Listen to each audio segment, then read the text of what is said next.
Good morning, everybody. I hope you're having a wonderful rise in the morning, and if not, then let me make it a little bit better for you because in collaboration between IRO and S7R, we bring you round 2 of the GTSC Championship.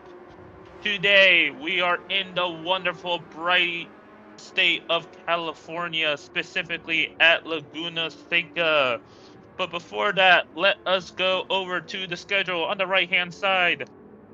As I said today's Laguna Seca round 2. But for the rest of the calendar, we also have Monza, Le Mans, Watkins Glen, Fuji, Road Atlanta, and our finale will be in the wonderful Circuit Gilles Villeneuve. Now, next up, let's take a look at the previous race results. Currently, the winner of round 1 is Project 1 Rejects in the Ferrari, with Moose Mafia Racing taking P2 and S7R Turn 1 winners rounding out the podium. After that, we have NVR's Team Black, RA's Grid Life, Team Tavernello is racing Team Cyan, the second S7R team in Zalgiris, Team Firestarter, NVR Team Gold rounding out P10. P11 is VIP. 12th was S7R Phoenix. R18 Biscuits, and 14th, unfortunately, they weren't able to get to the end of the race due to a DC, but that would have been S7R Airways. Now, likewise, as we only had one round, pretty much the champion standings look pretty much the exact same as round 1, so let me just go over it again.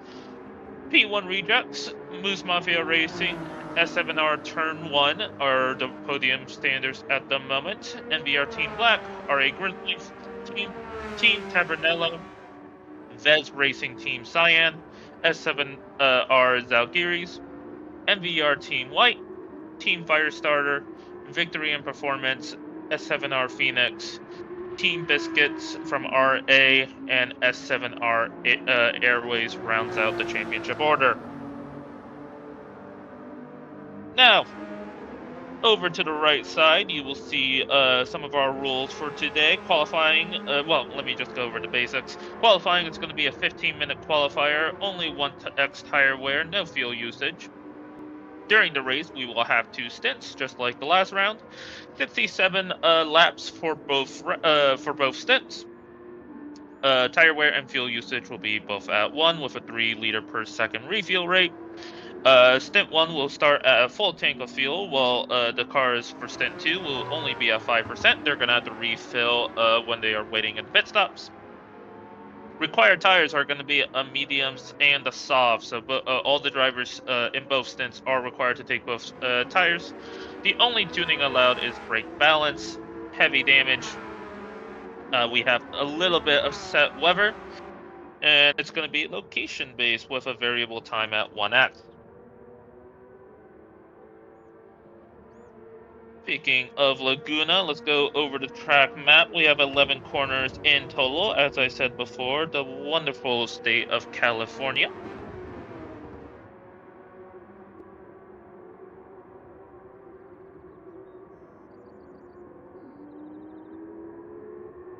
Now let us go over to weather.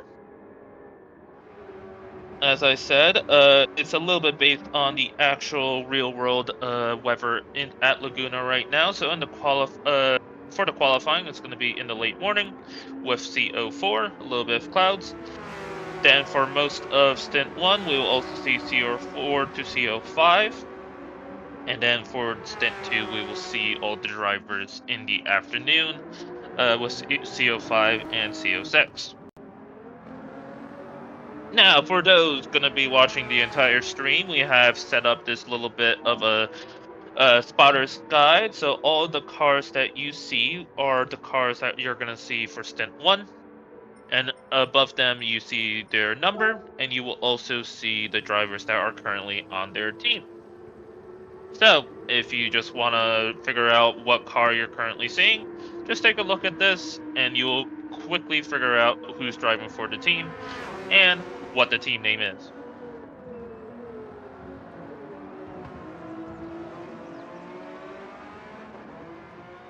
Now, as I say that, the drivers are currently doing some practice laps, some warm-up laps, and we will start qualifying in a moment. But please remember that after this stream ends on the McNaughty YouTube channel, the stream will automatically raid the next part of the Split 1 race. So instead of having to navigate through YouTube to the next channel, you don't even have to do that. Just stay on the stream, and the wonders of YouTube will automatically put you to a Stint 2.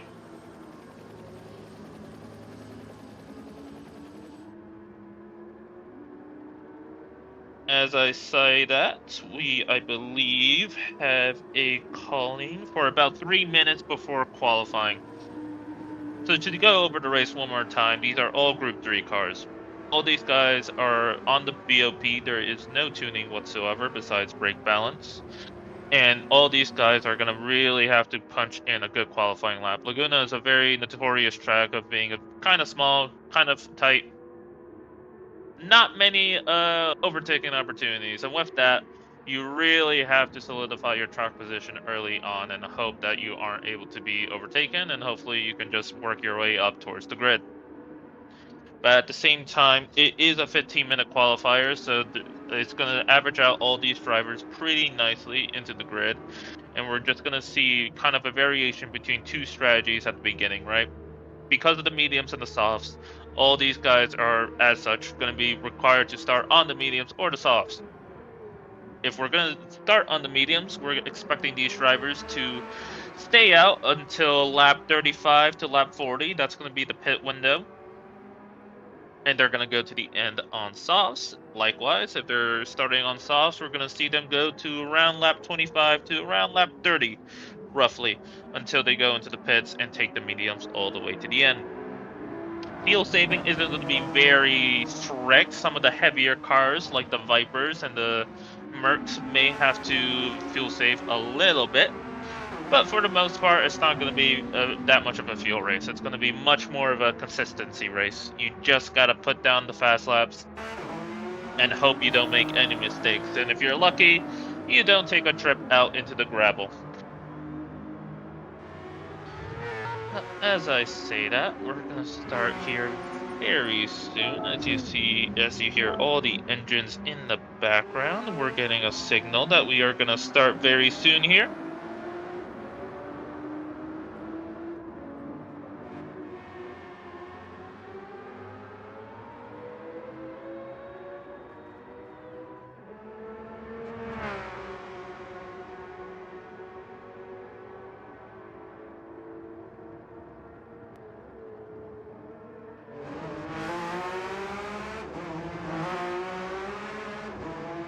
And always, if you please don't mind, please drop a like and consider subscribing to the McNaughty YouTube channel. That way, you can easily catch the rest of the season. A lot of great drivers here, a lot of great talent, and a lot of good work being put into it. As I say that, we are now underway for qualifying. As I said before, 15 minutes around Laguna Seca, 15 minutes to put in your fastest 11 corners of the track and cement your position on the qualifying grid.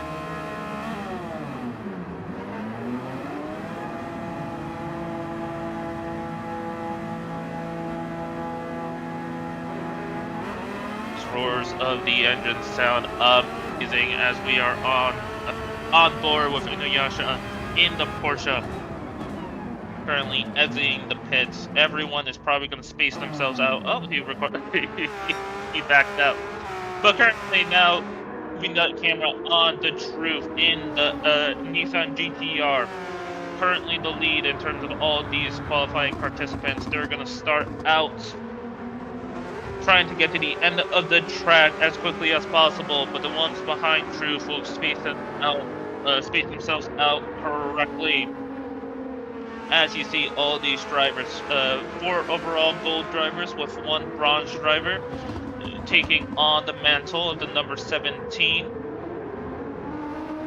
These guys had a very good performance last round as well, rounding out the podium in a P3 as he goes down the corkscrew, takes the left to the right, passes the pit exit now. Let's see what he's able to do, braking at the 3 meter or the 3 marker board. Good power out of the final corner, as you see towards the behind him, RA Payan being right behind him going into turn 1, brake at the 3 marker. Get the car nice and stopped to hit that first apex, get it rounded for the second apex, power early. Now he has to manage the 2 right-handers going into turn 3 underneath the cooperative or the Cooper Tires board to end out sector 1 and then into turn 4. Good apex.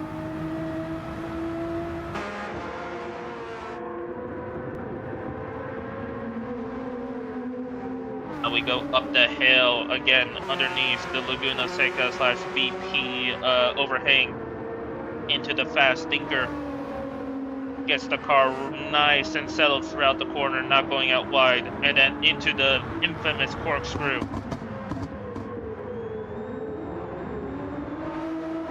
Taking the fastest line through there very nicely into the left-hander. Only 2 more corners to finish out the lap and set the bar for everyone else to chase. Passing the pit exit lane, let's see, braking at the 3 board once more and get the car rotated nicely. Good power on the exit. Now we're going to see what the first lap of qualifying gives us. It's going to be a 21.7 for S7R turn 1 winners. As I say that, Super S2K lowers the bar so much more with a 20.6. We want our Jake in the 66. Ferrari taking provisional P2 at the moment with a 21, as I said, a 21.6, slightly faster than the truth. Currently, there's only 4 drivers on this team. P1R Siegel, who is a platinum driver. P1R Antivis with a gold, and France also never platinum.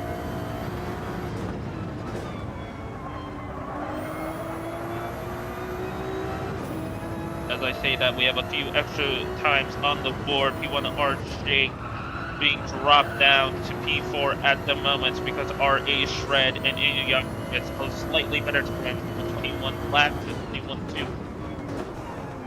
Let's see, going down the corkscrew, 1 to the left, 1 to the right, and then 1 more to the left. He is up by 0.3, but is that enough to get him back up the grid? Let's see. To the right-hand side, get the car nice settled in, a little bit of camber to carry that momentum throughout the corner. 1 final corner to see what he's able to put on the board. Goes a little bit wide, but I think he's going to be okay. That snap might cost him though. It doesn't. 0.4 of an improvement promotes him back up to P3 as we are on board with Super S2K going from turn 1 and turn 2 respectively. Turn 3, let's see what his sector time is able to accomplish. He may be a little bit held up, but no, he's purple by almost a 10th through the first sector. But as I said, there is a car in front of him. Let's see if he gets held up any amount.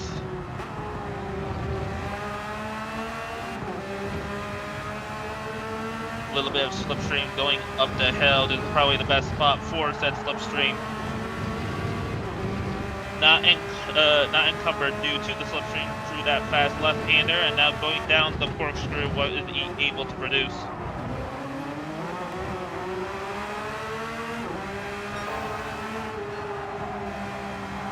Still up by almost a 10th, going down the corkscrew. He's going to have a little bit more slipstream going into this final straight, our finish straight. Let's see what is able to be accomplished.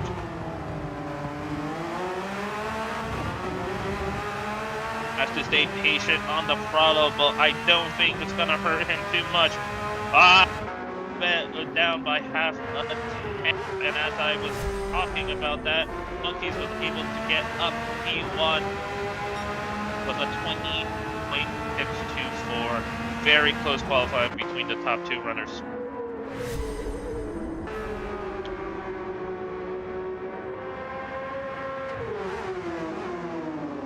Oh, Sector 2, it looks like, or sorry, yes, out of Sector 1, he's up, and then at the end of Sector 2, he's even farther up, with 0.2 in the clear.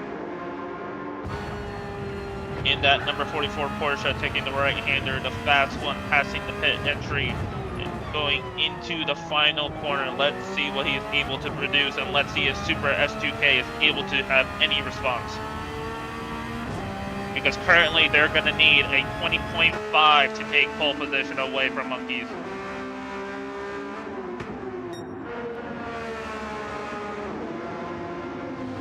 Down the field, we see P8 in the Porsche having to go into the corkscrew, but 2 cars ahead of him. Let's see if they hold him up any amount. The 61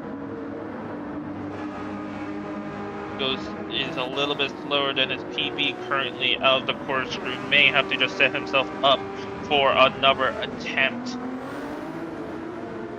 This attempt will invite a little bit of slipstream from P1R Jake in front of him. Does improve by a little bit.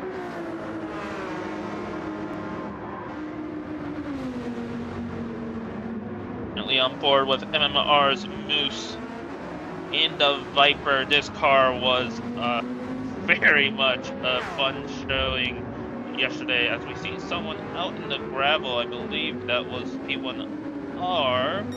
But yes, last round, that Viper was very quick around Red Bull Ring. Let's see what happened here.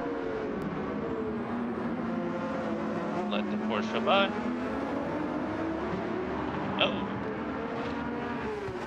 Well, in good news, he didn't disturb anyone, so good on him, making sure the track was clear. Going up that's another one. Super S2K must have been on a fast lap attempt and was not able to keep the car. Ooh, we just missed it. But good on these drivers trying to get their car out of the way so the rest can have a clean qualifying. As I say that, the Porsche and the Viper rounding out final few corners of this lap. Let's see if any of them are able to improve from their P10 and P11. JP scale splitting the 2 cars at the moment. It looks like P10 went up a little bit higher, as well as MMR Moose taking back P11. Not quite sure where that Porsche got up to, but we will see in a little bit. Looks like it is P8 that he improved to, as we are on board with PTX Boggs in the S7R's Mazda, going through the quick left-hander. I think he missed the apex a little bit, but going up the hill, passing a slower car on the left-hand side, getting his corkscrew braking point perfect, get the car turned in nicely. Missed the apex a little bit on the second part, is down by a second. Not going to be much of an improvement for this lap, but he can definitely set himself up for a better next lap.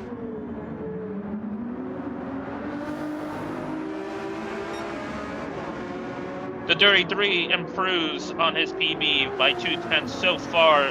Going a little bit wide, touching some of the gravel on the outside, but still, is he able to improve? Braking one final time, going through the final corner. 2/10 still is a little bit of a margin, so you should still see some improvement. Yes, he actually improved a little bit on that final sector, but not enough to take away P12. JP scale still comfortably handling that P12. As we go back to the top 4, P1R Jakes going up the hill, going into the corkscrew. Super S2K in the background, also probably doing another attempt. Gets the car nice, settled through the corkscrew, going down the hill. I say that, but I believe this is an outlap, so it doesn't really matter. But it'll be interesting to see if Super S2K is able to do anything in the background. A little bit of a snap on the outside, but let's go on board. Let's see what P1R Jake is able to do. Going fast into T1, braking right after the 3 board, closer to the 2 to be frank. Getting the car nice and settled for the 2 corners, hitting his apexes as he should.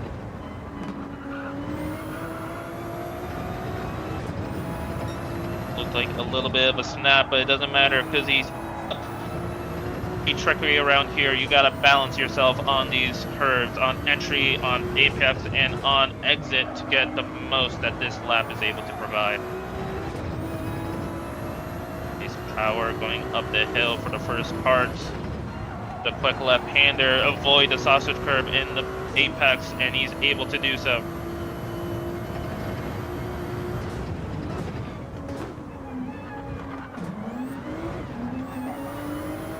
Little bit of wheel spin through the corkscrew, but he's still up. Let's see if this promotes him into P3 or higher.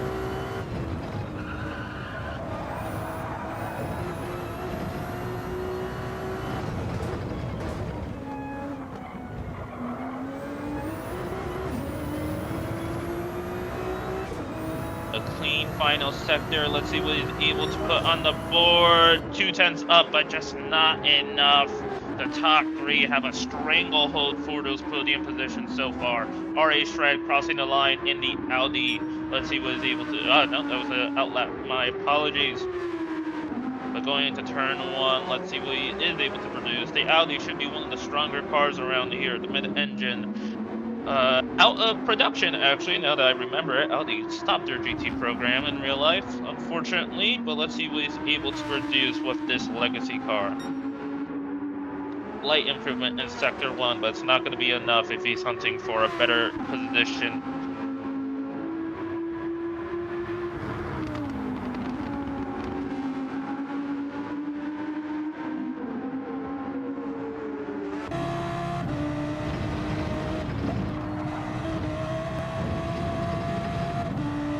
Nice 2 corners up the hill, and then the final corner at the top of the hill, the corkscrew. Let's see how he's able to navigate it.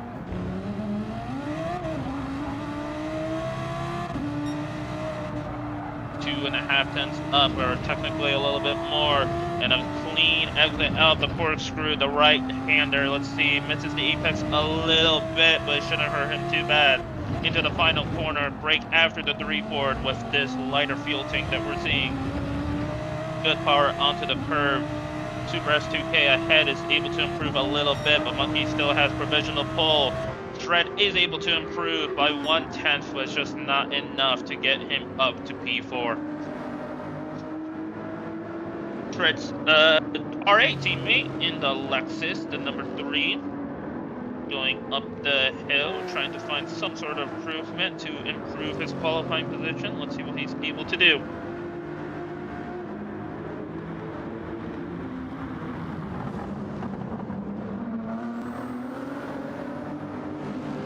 Nice and settled through the corkscrew with an improvement to reward him of 1/10.5. Let's see if he's able to carry this to the line.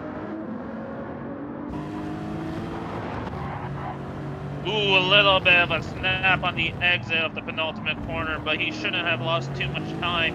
But I don't think that 10.5 is in his glove box anymore.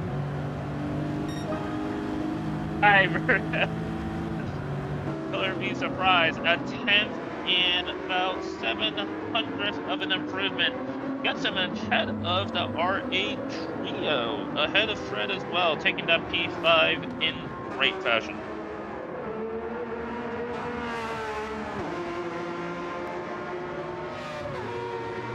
Taking a look at S7R's Fuzzy in the Porsche 737 going up the hill. One more hot lap attempt. Let's see what he's able to produce. Going for the fast left-hander sweeper. Nice and tidily.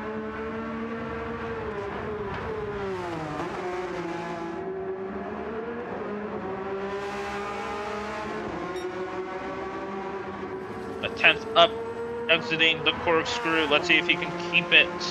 A little bit more in his car, and he's able to take P8, but will he be able to accomplish that?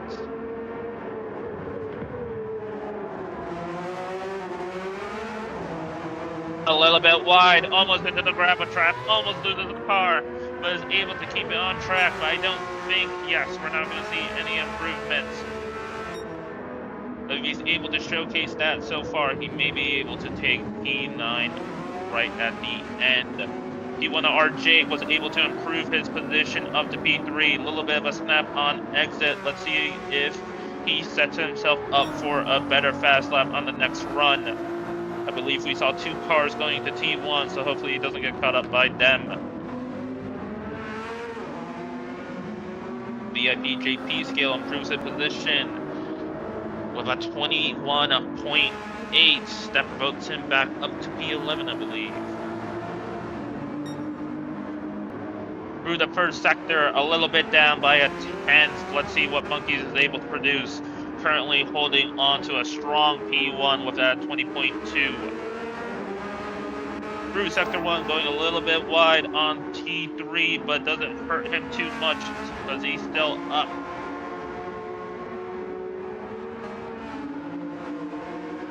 Braking as late as he can with an entry as wide as he can. Going up the hill doesn't affect him too much. Into the fast sweeper, maybe missed. Oh, he did miss the apex a little bit because I think he went wide on curb over there, but doesn't seem to have picked up a track limit penalty. Yeah, I think he's. Yeah. Lap has to be aborted, but that doesn't mean he can't try another. We still have 2 minutes in this qualifying session for this grid to be solidified. As I say that, Monkeys goes into the pit, so he may have one more attempt to put an even better lap on the board. P1 RJ navigating turns 1 to turns 2, finally going into turn 3, get the car nice and settled. Really good power on the exit. A little bit wide, but doesn't hurt him too much. But he's almost equal with his PB so far.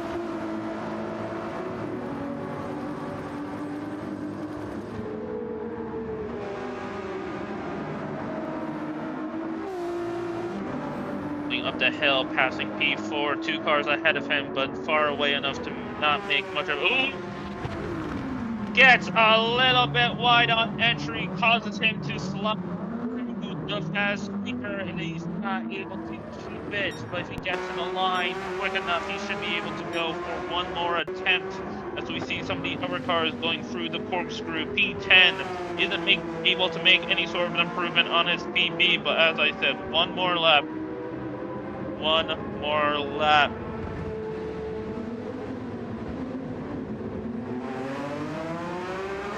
Through the corner, getting that exit as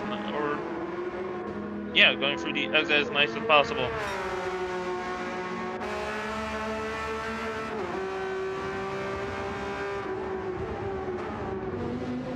Down the hill, navigating the 2 first corners. Or I guess the double apex here? Yeah, I guess so.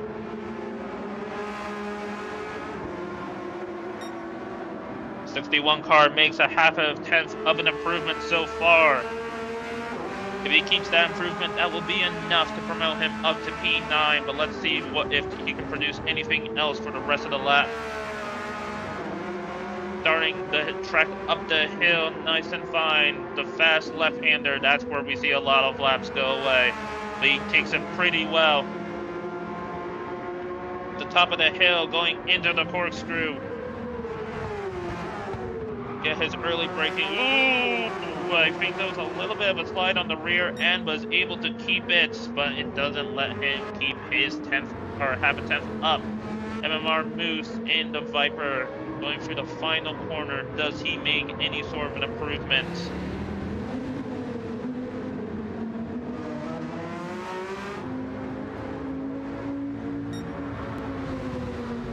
Unfortunately not.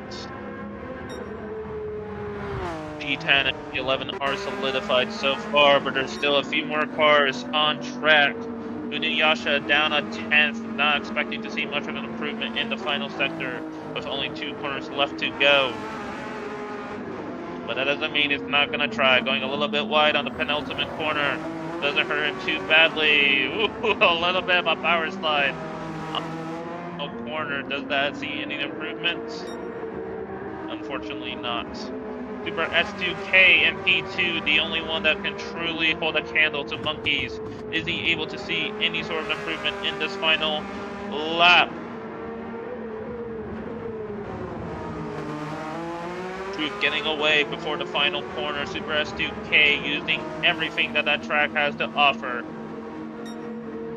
but unfortunately not enough to bring a fight to monkeys as RA finishes his qualifying session in P8 as well.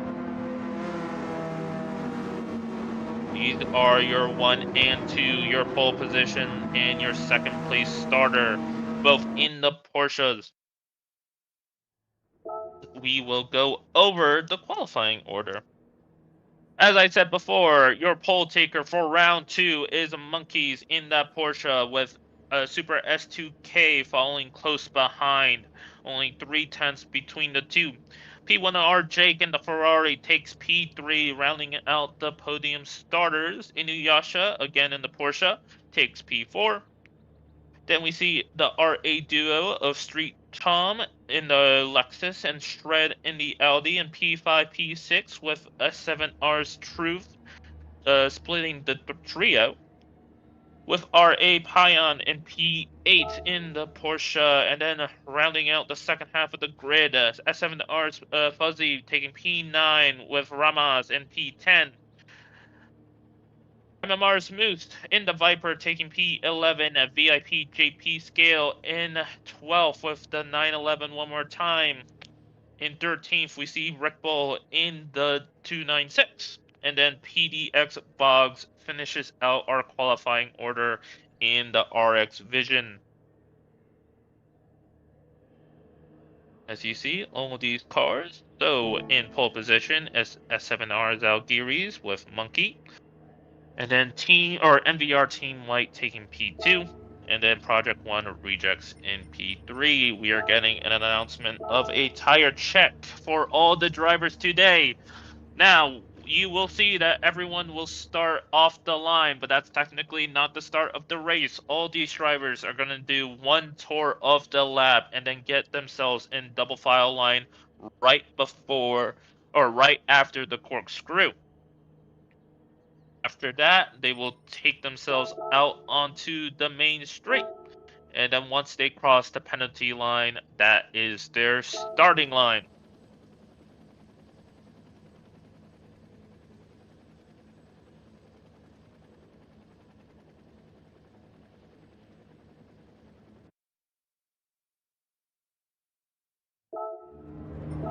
Now let us go onto the grid.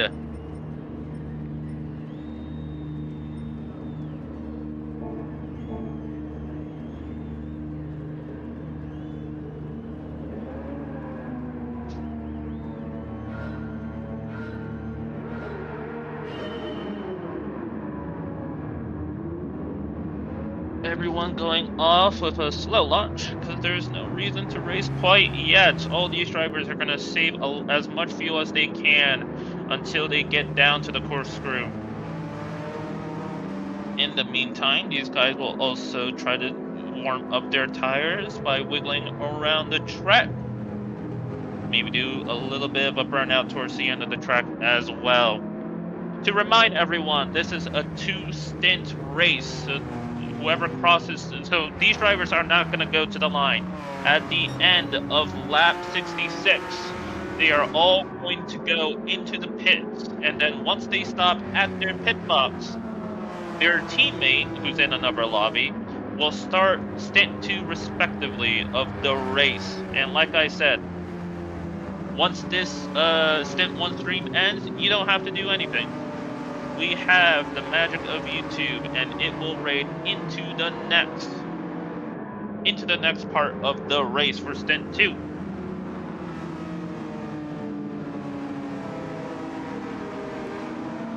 As they go up the hill, and as I said before, at the end of the corkscrew, they will go into a double file line.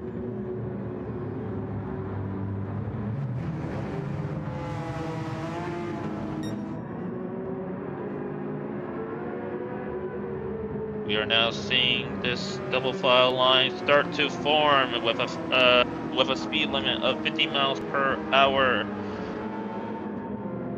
These guys are nice and tidy, doing every little bit that they can to save their fuel before they go onto the start-finish straight. Because right after they pass that penalty line, it's a lights out. Monkey's on pole position on the outside line with Super S2K in equal machinery. They take on the start of round 2 through Laguna Seca. Monkey still holds people terribly, leading Super S2K and RG going into turn 1. Super S2K gets a little bit of contact, enough to disrupt Monkey's. Everyone throughout the field looks like they got through turn 1 to turn 2 nice and comfy. Super S2K doing everything he can to chase down Monkeys before he gets too far away.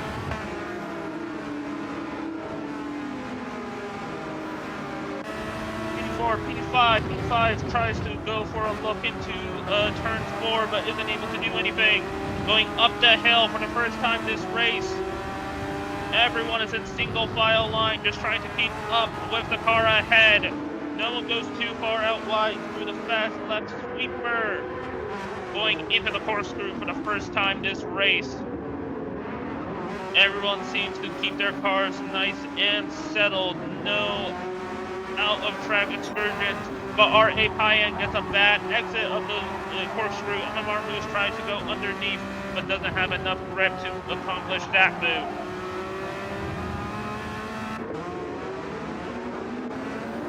And then for the first time this race, we complete a tour of Laguna Seca. R.A. Red gets a bad exit out of the final corner, allowing Inuyasha to get back up to P4. Doesn't have to defend. R.A. Shred doesn't have enough to contend going into turn 1 to turn 2, but S7R's Troop and R.A. Shrikram close behind. Going for turn 3 and then going up to turn 4.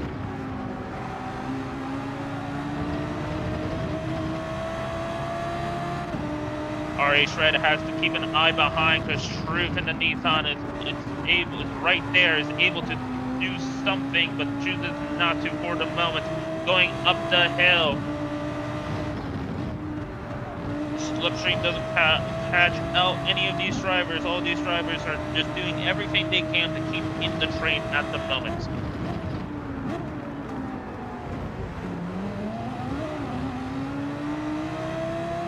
Going down the corkscrew for the second time this race. Fred able to improve his PB by a little bit. Not that there's many laps to make good reference of quite yet.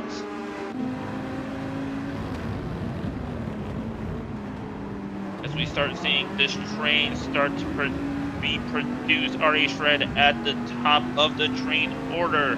Well, MMR Moose seems to be the one right at the end. Going to turn 1, that Viper's engine is strong, and he's able to look down the inside of the Porsche ahead, but isn't able to do much. Payan has to give a little bit of a space in fear of turning into him, but Moose wasn't able to take the initiative, wasn't able to make a move out of that sequence of corners going through the end of sector 1 and onto turn 4. The Viper falls behind a little bit. The Porsche's cornering ability really keeping them safe going through this middle part of the track. But going up the hill, Fuzzy and JP's skill seems to be bumper to bumper. Going into the fast left-hand sweeper. Will JP's skill? Oh, but Fuzzy goes wide. Doesn't lose control of his car, but does lose 2 positions due to that mistake. Rickville going down the inside of the corkscrew. These type of mistakes are costly, especially right at the beginning of the race. Fuzzy's going to have to fight doubly hard to try to get those positions back. But good on JP Skill and Red Bull taking the initiative, taking the opportunity, and running away with a bit of a better position. The Truth lagging behind R.A. Shred and is into the claws of RA3 Tom, but isn't able to produce enough horsepower down the straight. The Nissan stays safe for one more tour.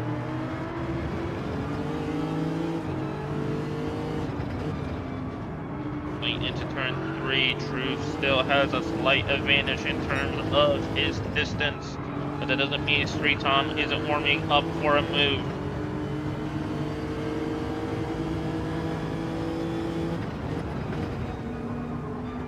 Now, as I say that, let me remind you that all drivers are forced to use the mediums and the softs. So for those that are on the softs currently, their expected pit lap will be lap 35 to 40 roughly, while those on the softs are going to be expected to come in around the lap 25 to lap 30.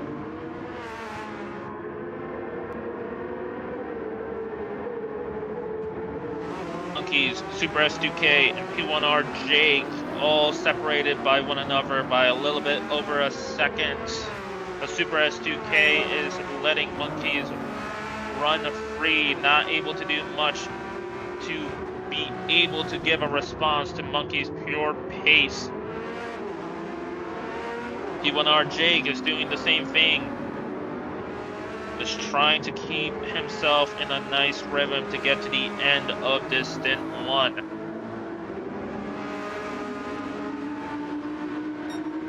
But the top 4, and 3 of them are Porsches, with 1 Ferrari, with Shred and Truth bringing the Audi and the Nissan close behind.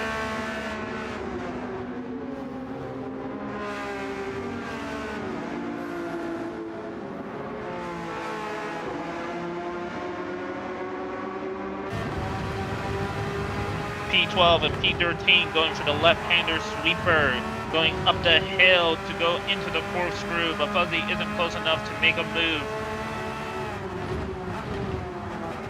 One more tour, go down the corner that goes about 3 stories down. Fuzzy thinking of making a move towards the inside of the exit, but wasn't close enough to make it work. Going through the right-hander. And then into the final corner to make one more move. As I say that, JP Scale is able to get close to Moose. Moose must have had a bad exit. This allows JP Scale to at least contend for the position going down to turn 1. But that Viper's engine just keeps him safe on this part of the track. Little bit of contact between the 3 drivers, but not negative spin outs. Going through turn 3. JP Skill still close behind the Viper, but just not able to do enough. The Porsche's engine is just nothing compared to that Viper's engine. They're gonna have to play nice unless they want that Ferrari to take their position away. Ooh, looks like Moose had a bad exit through the corkscrew. But he's still able to defend going through the final corner and still keep that P9 for now.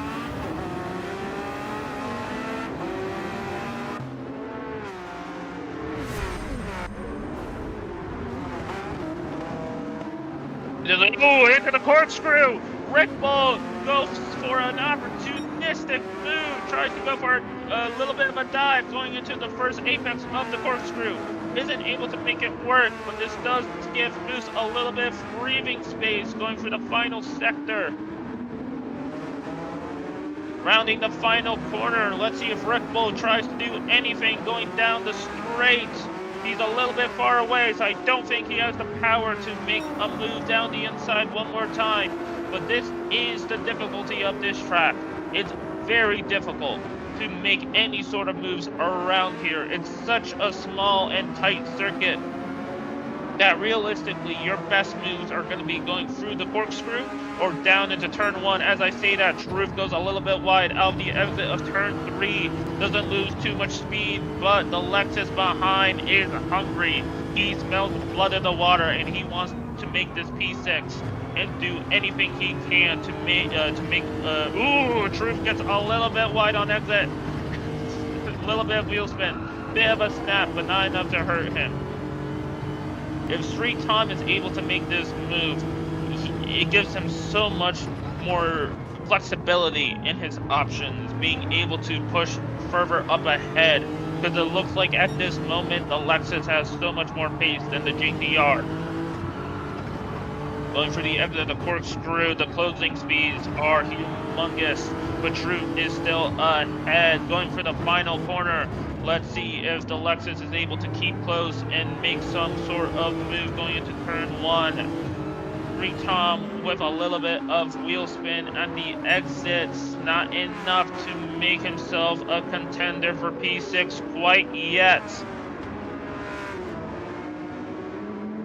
Struve able to round turn 1 and turn 2, still holding that P6 for now. But the longer this race goes, Struve is lagging behind Shred, not able to do anything for that P5. Down in P4, Inuyasha gets closer to Jake, then Jake closer to Super S2K. Starting to fall away a little bit, but still holding that P3 at the moment.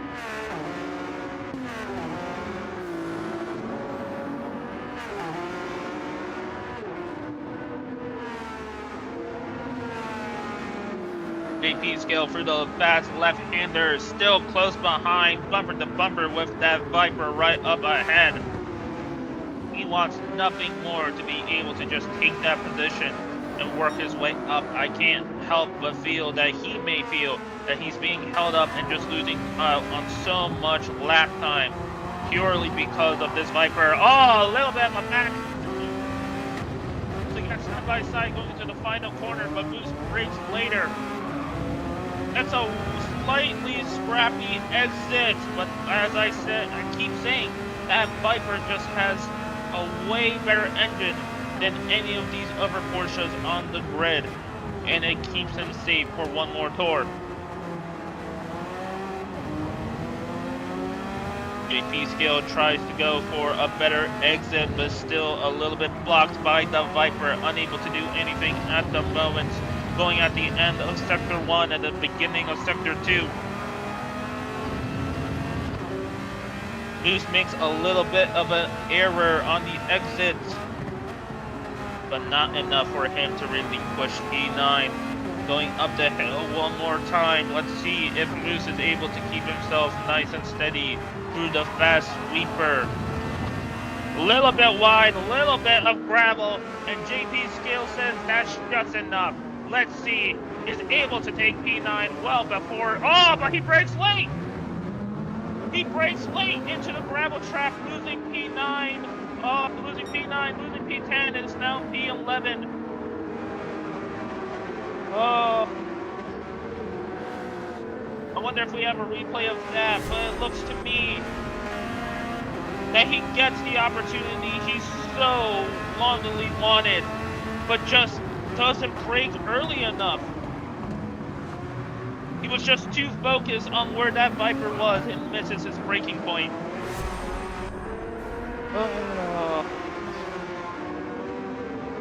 That's the unforgiving nature of Laguna Seca. One mistake and that is a handful of positions that you just threw away.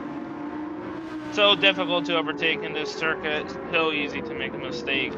As I see that, we round the turn 5, going up the hill with Jake. That Ferrari starting to get closer and closer to the Porsche behind and the Porsche in front. But Jake still has the advantage for now against Inuyasha. All he has to do is get this car to the end of Stint 1 and hand it off to his teammate.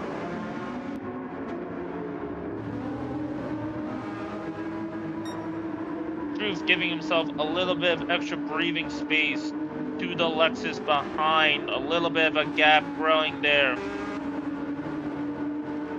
Doing well to manage a car that seemingly is having a little bit of struggle around this track, but not enough for him to fall away into the back of the field.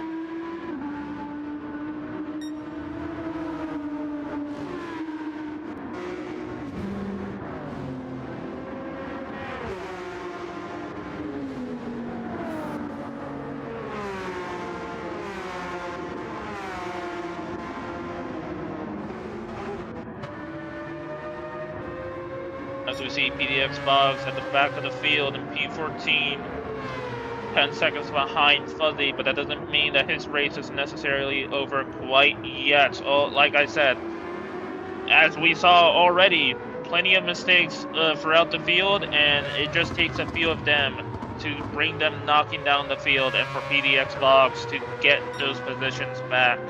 This is a long race. In total, this is roughly a 3-hour race between the two stints. So we're only seeing the opening tours of the first stint. There's plenty of racing left to do as Moose gets a bad exit of the sweeper. Brick Bull gets a little bit closer, but takes a compromise line through the corkscrew, going down at the bottom of the hill. Still not enough of a response to Moose's engine.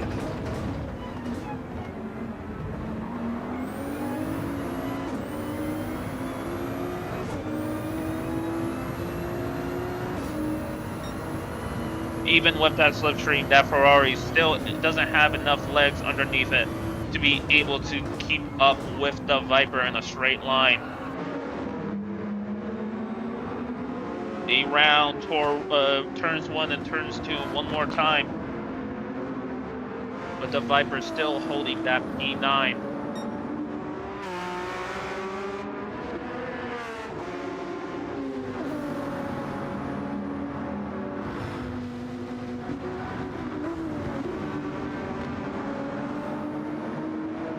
Now, just so you guys are aware, Split 1 isn't the only race taking part today. Later in the day, right after the end of Stint 2, we will see Split 2 begin their tours around Laguna Seca. And likewise, the time of day will be representative of that.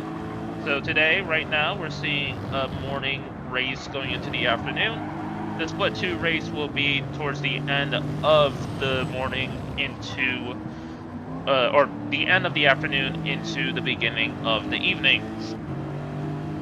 So in total, today we have 6 hours of racing around Laguna for round 2.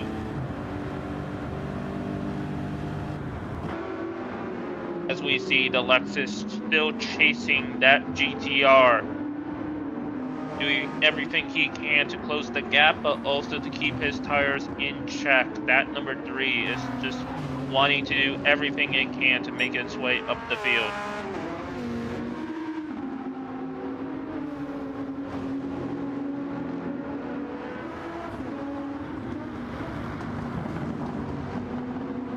Rounding turn 5, and then we swap over to Monkeys at the bottom of the hill, at the bottom of the corkscrew.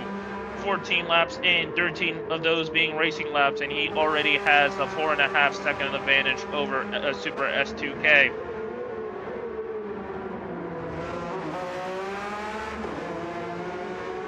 In the final corner, let's do an onboard of his magnificent pace. Crossing the start-finish line, going into turn 1, brake after the 3 board, closer to the 2. Hit his 2 apexes. Exit out with first gear into turn 3, slide the car a little bit in, still able to rotate it nicely. Likewise, the same for turn 4.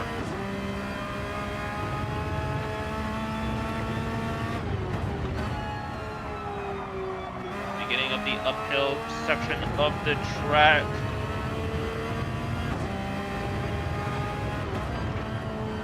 Into the fast left-hand sweeper. Get out as wide as you can without touching the gravel.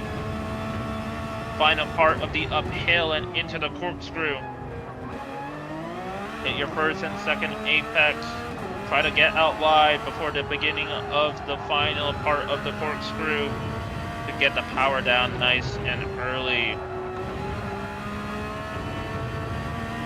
Passing the pit entry, start braking close to the 2 board. Get the car nice and settled at the apex to power out as quickly as possible. And Monkeys produces a 21.6 for the race.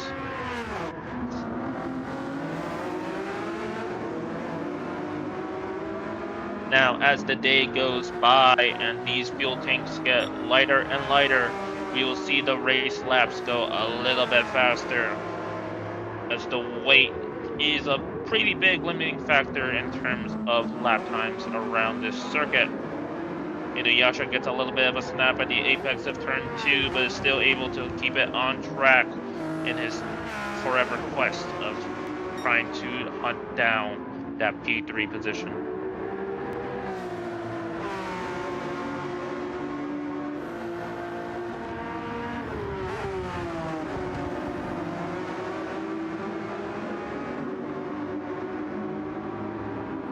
Going up the hill for lap 15.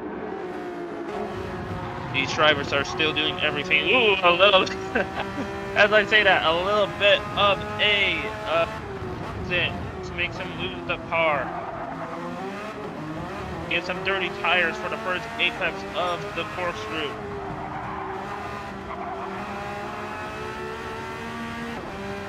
This gives a lot more breathing space to Jake up ahead.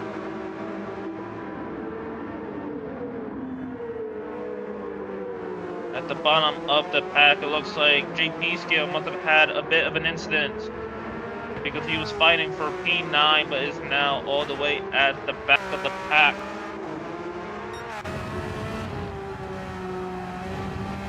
Oh, sorry, P9. He's not at the back of the pack. It's a mistake. He's at the back because he is our first pit stop. Not sure if we missed any damage on him for him to go into the pits so early, but I believe he is now going to try to take it to the end of the race with his one-stop strategy. But he's gonna have to navigate this blue flag pretty well because Monkey's, the leader of the race, is close behind.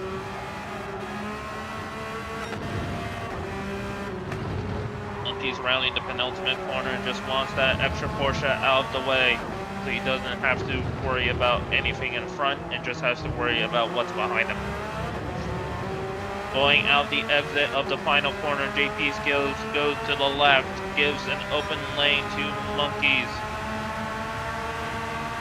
He just seems a little bit far away enough, but no, JP Skill backs out very early out before the beginning of turn 1.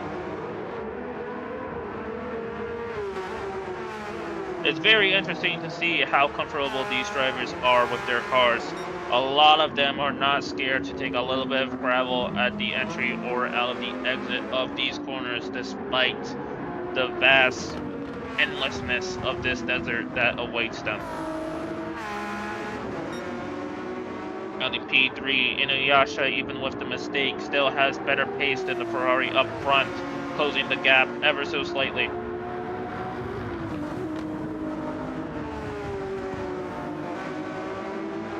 Going up the hill, out of turn 5, the Porsche behind is still just hungry to take that P3 away from Jake. Let's see if he's able to make an all Porsche podium by the end of this stint.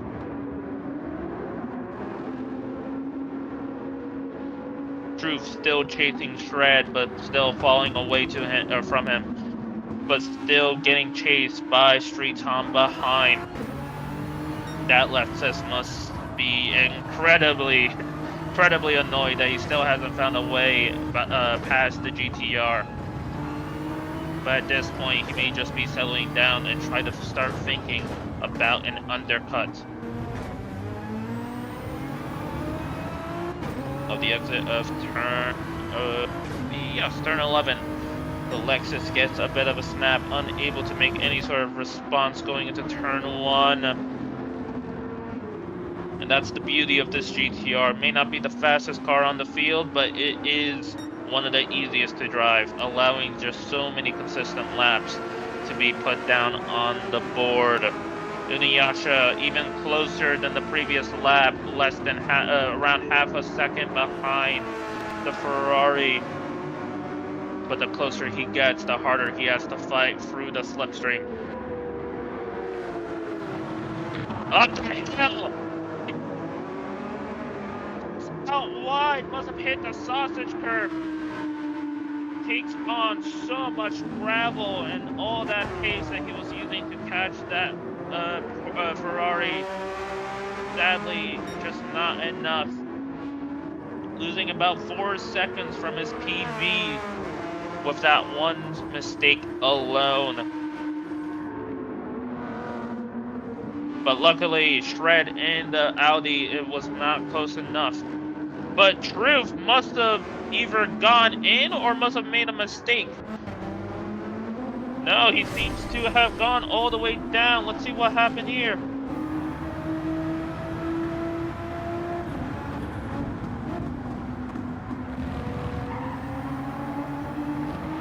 Looks like this oh no, it did! At the exit of turn 5, his rear right wheel is the only wheel that goes into the gravel, and that small mistake cost it a huge snap, unable to be saved. I don't know if he's carrying damage, but from the impact of that contact, I wouldn't be surprised it is. Now he has to make a decision whether to come in and try to swap strategies, or will he continue on with his one-stop strategy. Up ahead, Super S2K is now catching the first of the back markers in JP scale. Well, Super S2K wants the same thing JP scale gave to Monkey. Just wants a clean overtake going into turn 1 before the slipstream really starts hampering down on his pace.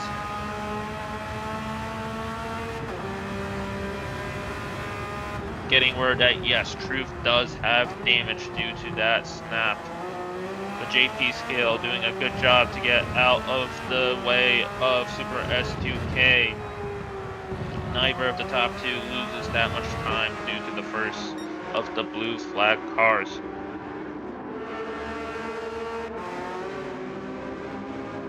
Going down to the pack. P8 is still in the Viper's hands. Going down through turn 1s and turn 2, he is able to get a very decent gap away from the Ferrari behind. I'm wondering if that Ferrari was on the stop at the beginning of this race. Going through the exit of turn 5, he's slowing down on pace a little bit, going from the 22s down to the 23s. Unable to keep up with the Viper any longer. Falling more into the clutches with the Porsche of Ramaz close behind in P10.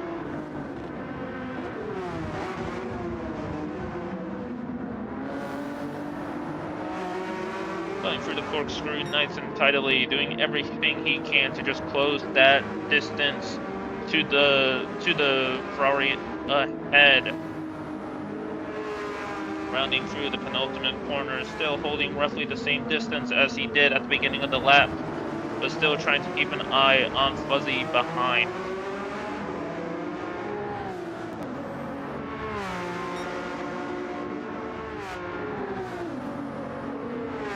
Do a little bit of an onboard on this current Porsche, going through turn 1 and turn 2, hitting his apex as he should, getting his car down as early as possible with that Ferrari in his windshield up ahead. Going for the line of sector 1, a little bit slower than his PB, but not too bad.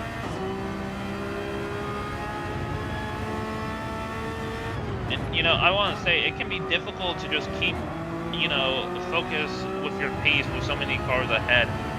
I personally find it a little bit difficult when I have cars ahead, or especially in time trials. As I say that, the Ferrari goes really wide, but not enough to make him lose any significant time.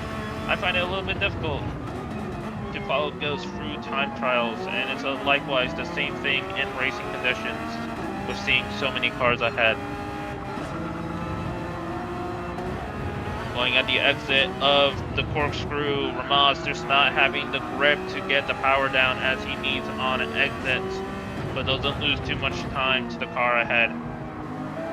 Rounding the final corner, gaining that power down so nice and early. Going to the timing line, we're going to be seeing a 23.6 put on the board.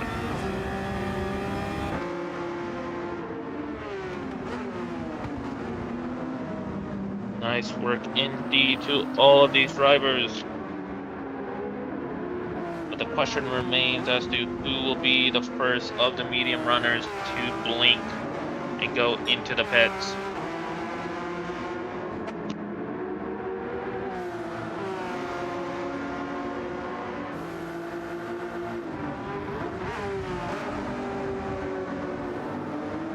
What I can say, though, is Ramos getting ever so closer to that Ferrari ahead. Less than 7/10 separate the two. And it looks like Ramos is just struggling to find grip anywhere around these corners. The clouds up ahead covering the track more and more. Going through the corkscrew, Ramos is most certainly in the range of the slipstream as of right now. Ramos taking a tighter entry through the final part of the corkscrew. Loses a little bit of ground, but not enough to make him not a contender going into turn 1. Gains a 10th back in the penultimate corner. It's an even stronger exit. May not be enough to go side by side into turn 1, but is enough to put pressure to the Ferrari for the rest of the lap.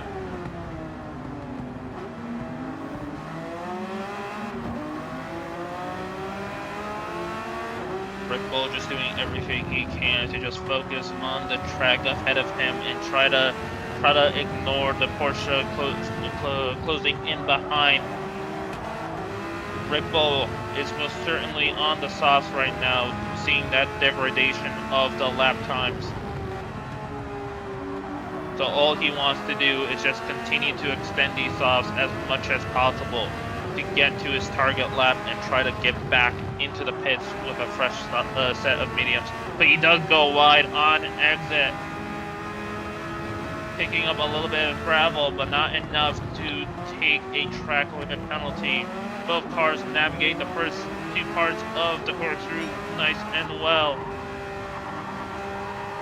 Going through the bottom of the hill, and then going into the penultimate corner. Ramos is closer than ever.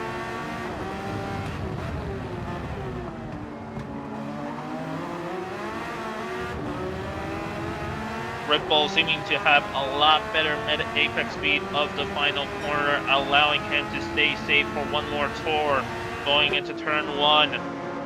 The longer this battle goes out, the worse that a mid-apex speed for the Ferrari is going to be. Eventually, Ramos's exit speed will just outmatch that mid-apex speed. Going through turn 3,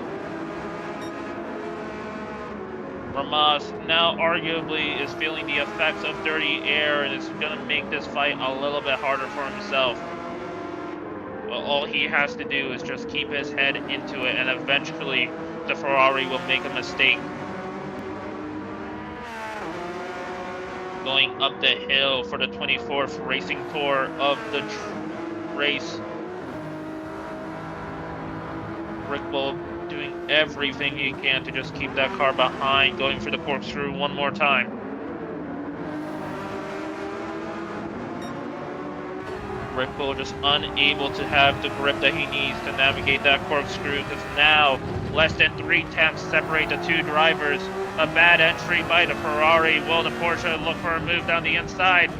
Looks for it, thinks about it, isn't able to do it. But now Ramos has the slipstream and is very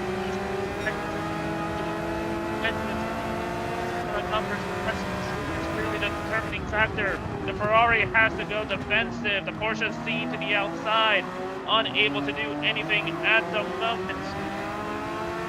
But this is a wake-up call, if any, for the Ferrari. He needs to make any sort of distance between himself and the Porsche behind, unless he wants to get overtaken before his pit stop. Oh, the exit turn 4, giving a lot of relief to Red Bull. Oh, that advantage that Ramos was working his way up to, just unfortunate, but unable to keep it. Now Ramos is going to have to go back to square one. 1.4, almost 1.5 seconds to redo. Going to have to reacclimate and just get himself back in the mindset to overtake as we see the front of the field.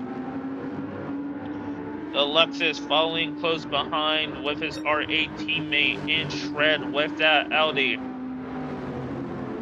Alexis, actually, now that if I remember correctly, might be getting replaced soon in the world of Group 3 or GT3 cars by the new Toyota sports car that should be coming out within a few years.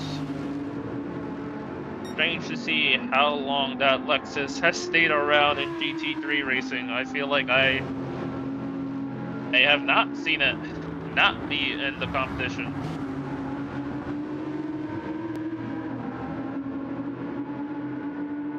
Strange to see so many of these cars getting replaced in the world of GT3 racing, in WEC,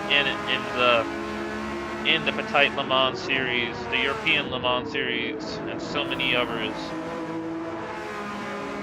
Well, Ramos was able to recalibrate very quickly, because that 1.5 second advantage that Red Bull was given is now being brought back down to less than 7/10. Ramos not deterred by that mistake to get that P9 for his teammates.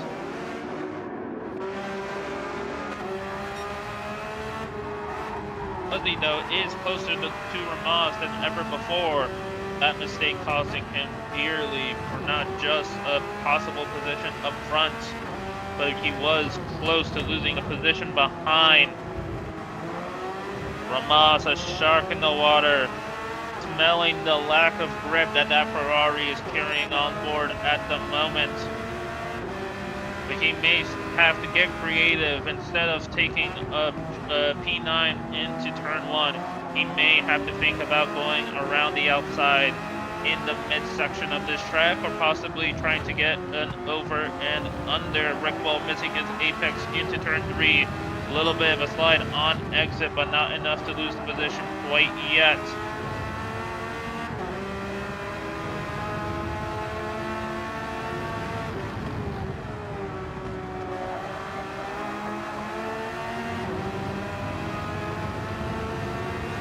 Up the hill of turn 5 and into the fast sweeper. To the left side, Rick Bull takes a little bit of gravel, but still stays safe for now. Going down the corkscrew one more time. Ramos getting closer and closer, but you really see the difference in grip between these two cars in this corner. The Ferrari just unable to do anything to navigate that corkscrew, giving Ramos an even closer chance of getting this P9. Does he look for the inside? He thinks about it. Unable to do anything though. Rick Bull puts up a bit of a defense, costing him exit speed going out of the final corner. Does Ramos get enough slipstream to contend? Not close enough. Both looking for a bit of a clear entry to turns 1 and turns 2. But no change in position quite yet. Does he look for the inside? Ooh, a little bit of a tap. A little bit of a tap allows Ramos to get up to P9 briefly, but I think he understands his mistake.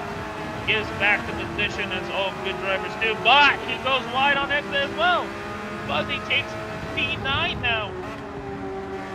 The swap in Porsches. Might be seeing a swap in Ferraris as well, but not for Ramos for Rick Bull, but instead for Fuzzy for Rick Bull. Going up the hill, Fuzzy really close. Does he look for a move down the inside at the corkscrew? No. Just tries to settle in behind, try to find a different move at the rest of the circuit. Rick Bull just having to go wide for this corner just to try to do anything to carry the momentum. Fuzzy through the penultimate corner, less than 3/10 separate the two. But Fuzzy just has better grip overall at the moment, but the Ferrari was able to get a superb exit. Saved for one more tour in that illustrious P9.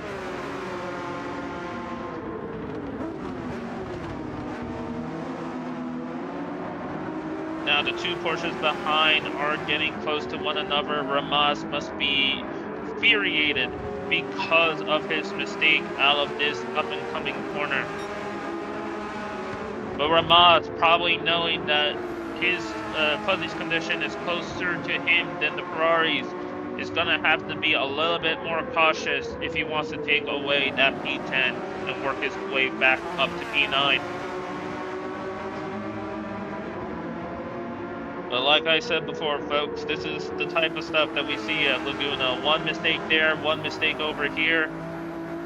It's just all over for these drivers. Fuzzy with a bad exit. Ramaz goes down the inside.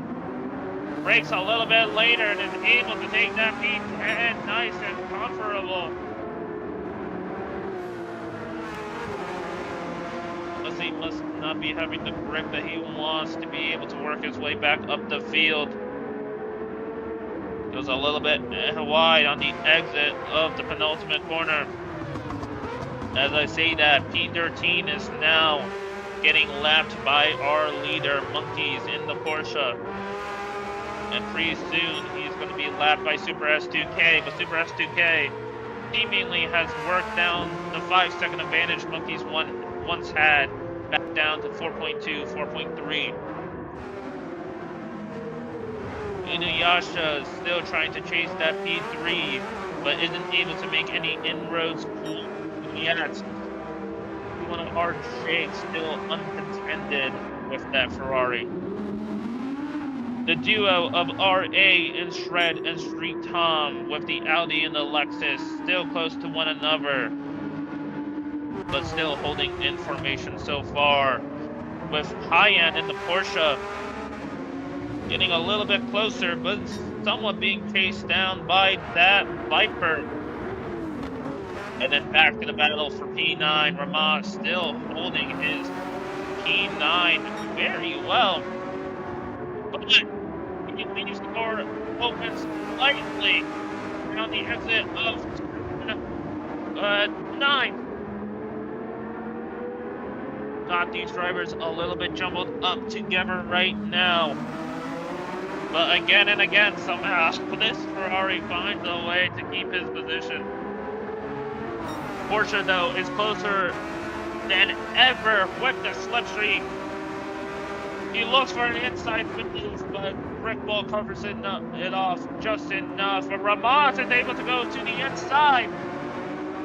Side by side on exit, but Rick Bull with the outside line gets better exit speed. Navigates into turn 3 ahead of the two Porsches. Oh, but Rick Bull gets a bad exit. Allows Ramaz to go on the inside. And catches the move that solidifies it up to P9. But Rick Bull leaves himself defenseless against Fuzzy. Fuzzy takes away Rick Bull's short-lasting P10.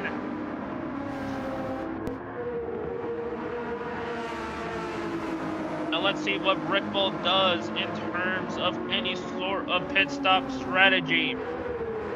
Will he decide to concede and just go into the pits right now? Or will he stay out and try to extend his softs?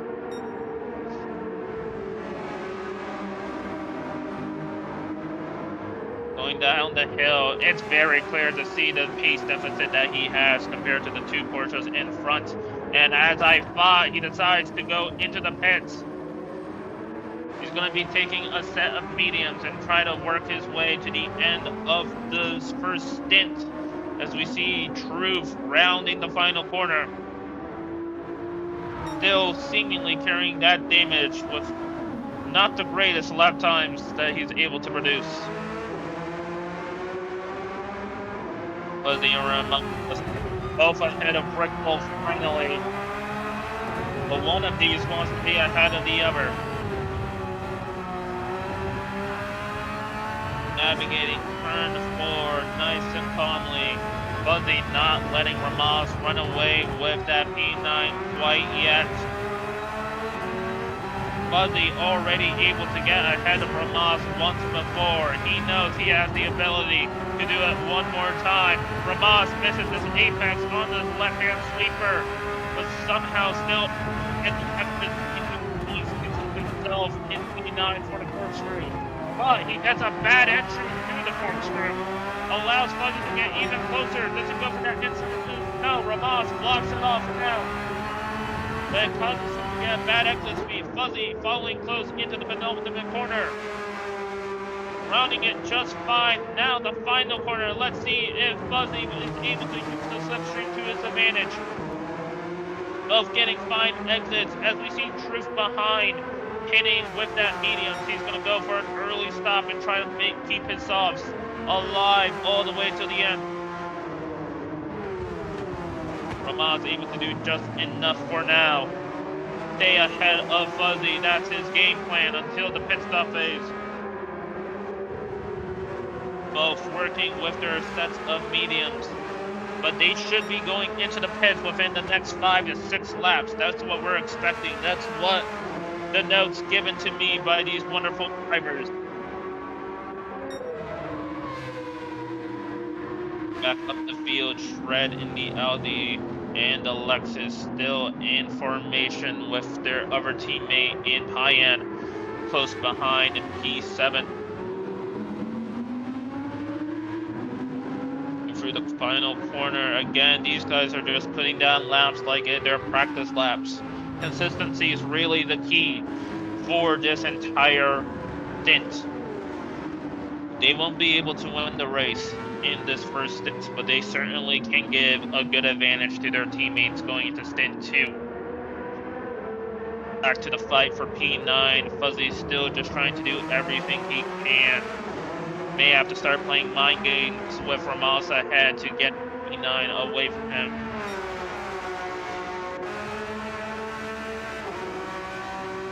Coming over the hill to go down the hill once more, going to turn 1 and turn 2. Fuzzy seemingly closing the gap a little bit on the brakes.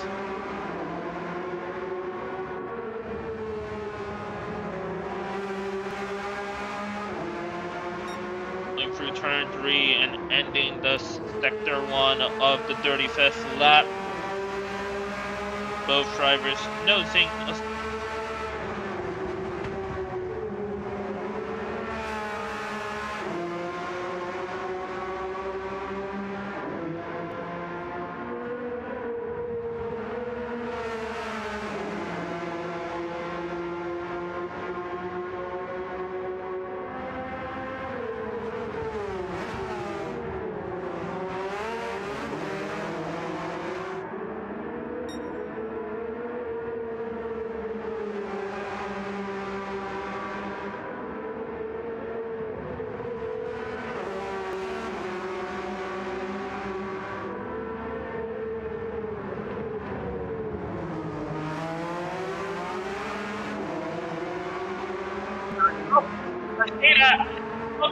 up front. Oh no, wait, I believe I am having network issues. I believe, no, Monkey's not CC. Monkey having such a strong lead and such a strong foundation for his team to win the end of this race is unable to do so. His DC foils him with Super S2K for being promoted up to the race leader at the moment. Oh my lord.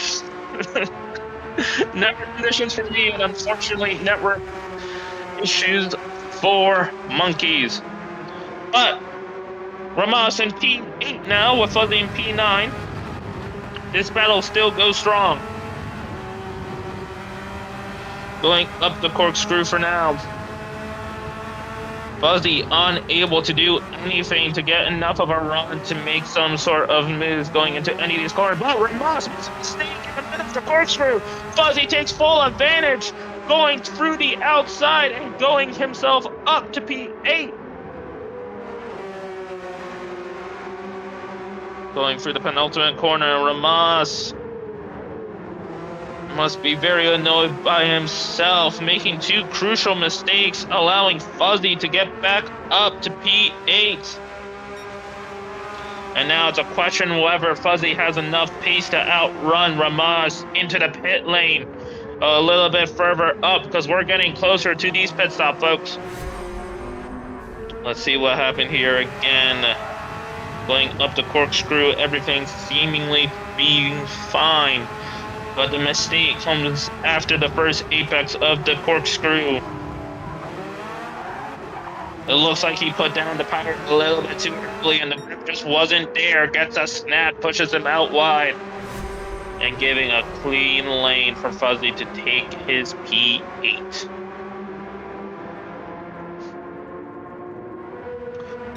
Going up the hill, but as we go up the field, P3 is now finally in Inuyasha's hands, but not in the way he was probably expecting, with P1RJ getting promoted into P2.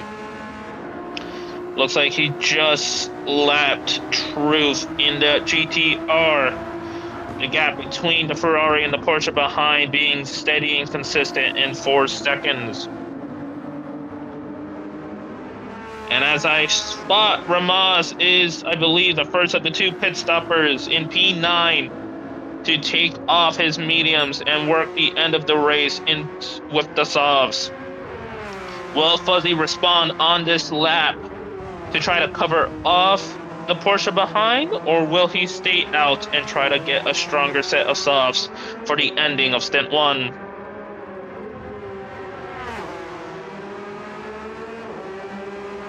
Now, the question everyone might be thinking, what happens with this DC in terms of Monkey? Well, unfortunately, it is the end of his race stint, but for his team, it's not the end of the race day. What's going to happen is we have a formula in the background to calculate when a car should be released when a DC happens for Stint 2. Now, they will overall take a bit of a time penalty because of this DC, but they won't fall to the back of the field. I can promise you that. Well, should be if the formula works that way. But regardless, that Porsche and the teammates that is expected to come into Stint 2 still will have a race to fight for. How far back in the pack? I'm not exactly sure because I don't have the formula right in front of me, but they are still at least in the race. As we are back on board with Truth, going up the hill briefly, doing everything he can to just stay with the Ferrari up ahead. If he can unlap himself, that does give a benefit to his teammates. But even if he doesn't, he should be able to pass the Ferrari once they go into the pits, as I believe Truth has already pitted. But the Porsche behind in Inuyasha has been able to get a lot more pace out of it suddenly.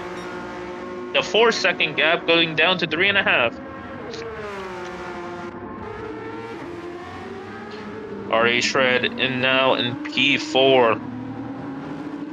Working his way up the field, increasing that gap to his teammate behind, well, RA teammate, not car teammate. Going down the hill into turns 1 and turns 2, the Lexus and the Audi follow suit. As we look behind, it looks like MMR Moose and the Viper is going for his first pit stop. His only pit stop, should be only pit stop. Cayenne in that third R8 car, about 11 seconds. Well, Fuzzy is able to jump Moose in the pits, but he's probably going to have to relinquish that position back when he himself goes into the pit stops. Super S2K, the race leader, goes into the pits for his set of softs, while Jake is trying to follow suit. Doesn't go into the pits quite yet, but Truth is still keeping Jake honest. At this point, Truth may actually consider unlapping himself. Inuyasha goes into pits as well. Let's see if Inuyasha's gamble allows him to undercut P1R Jake in the Ferrari, because Jake is kind of getting a little bit held up by the Ferrari of Rick Bull ahead. But the philosophy is not going to be happy about this. And it looks like Truth is just hounding Jake. This isn't really even for position, this is just lapping, or trying to unlap himself. Let's see, going up the hill. Rounding turn 5. P1R Jake is just in a sandwich of a Ferrari up ahead and a faster GTR behind. If there is any time to go into the pits, especially to cover off Inuyasha, it would be at the end of this lap. Going down the hill, we are well over the halfway mark of this stint.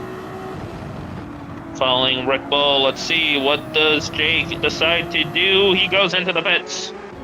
Let's see if he's able to cover off Inuyasha. I have no reason to suspect that he doesn't.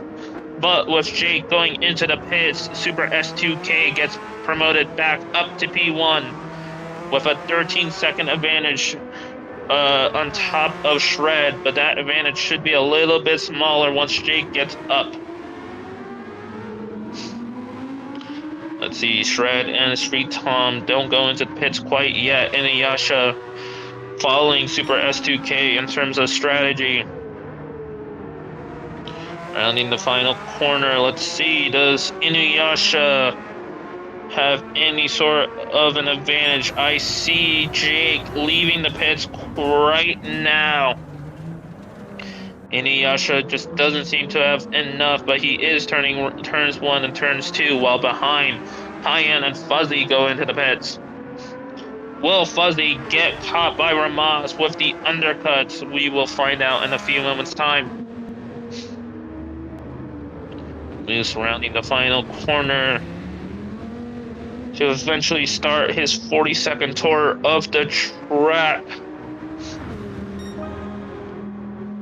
Yes, and all these lap times are going to come down a lot faster now, with the softs being on almost everybody right now.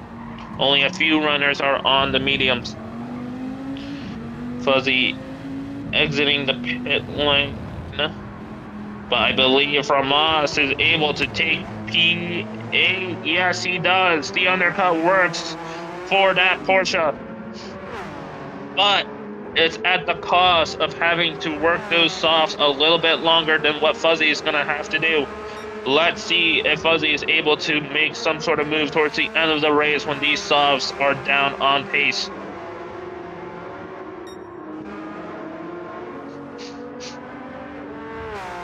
Going back up the field, Inuyasha brings down the gap a little bit more, but not as much as he would have hoped.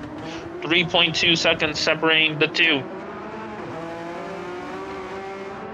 With Shred and Street Tom behind, taking their pit stops as well. Payan in P6, MMR Moose in P7, Ramaz in P8.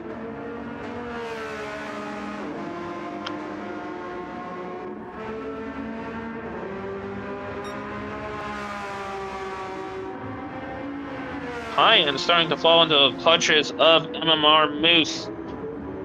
The Viper seemingly having a second wind. Let's see now. Will Moose be able to do anything to take that P6 away? I think that would be a very great job for the Viper driver. The Viper seemingly having a tough time around this track compared to Red Bull in the first round. That Viper was a contender for the podium in the previous round, just not here. The Viper is just not suited to these type of circuits. Not enough straights to really work its engine. Through the sweeper. Moose keeps it nice on the exit. But the Porsche just has naturally better pace throughout this circuit. Going down the corkscrew. Both cars do well to keep themselves settled. Rounding the bottom of the hill into the penultimate corner. And the Porsche just walks away a little bit more, ever so slightly. But let's see how much time the Viper is able to claw back due to its engine. 1.9 at the end of the exit. And it goes down to 1.7, possibly 1.6 at the end of the straight.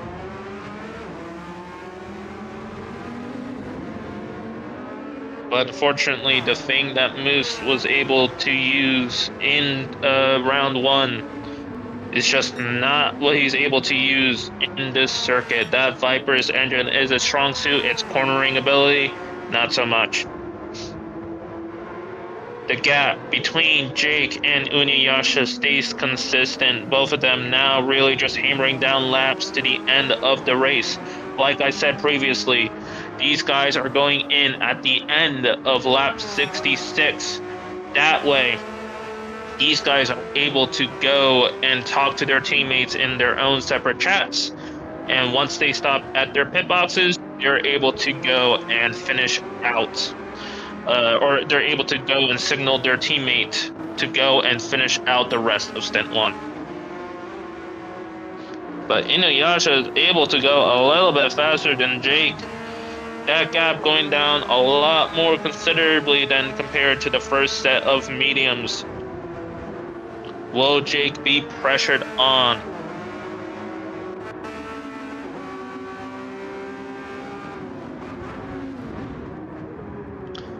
As we see the third RA teammate going around turns 1 and turns 2, being chased by that Viper.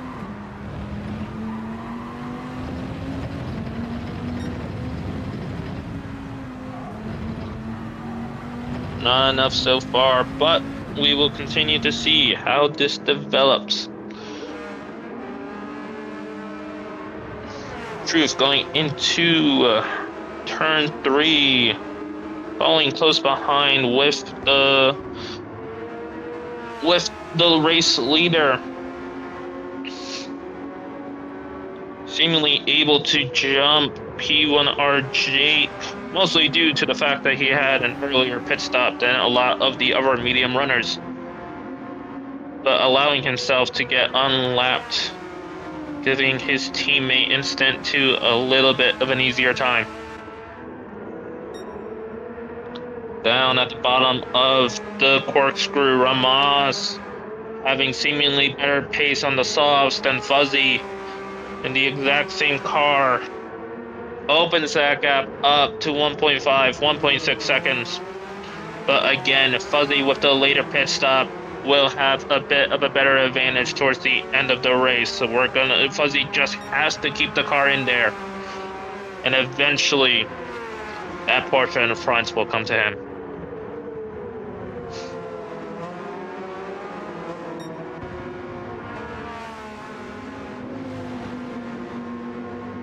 As we see Moose get a little bit closer, 1.5 goes down to 1.4 compared to the previous laps. Moose is still in it to be able to take P6 by the end of this race, but with only 20 laps to go, they're going to have to really, really be consistent in these lap times.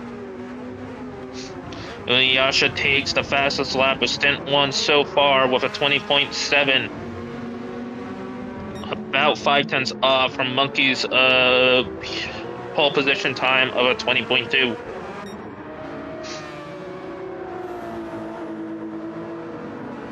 Jake getting a PB on his previous lap with a 21.1, so he doesn't exactly have nothing to respond with.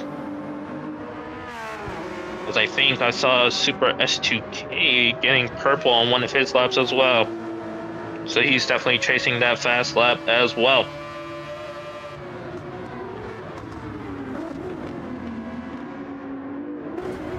Jake getting held up by Vogs up ahead. This isn't helping his case anymore. Any corner that he gets held up by Vogs is more time given back to Inuyasha going into the final corner. But able to go underneath the Mazda and get ahead of it. Doesn't lose too much time, but Inuyasha does pick up a penalty. I believe this is the first penalty I've seen so far. The on-track stewards must be taking a vacation this round, but regardless, Inuyasha is unfortunately going to have to take a penalty, so that 2.7 second gap is now going to open up to 3.5, 3.6 roughly. Fred bringing down his PB to a 21.5. As I say that, yes, Super S2K is able to improve the fastest lap by about a tenth with a 20.6. Street Tom just unable to keep up with the pace of the Audi, opening that gap up to 5 seconds.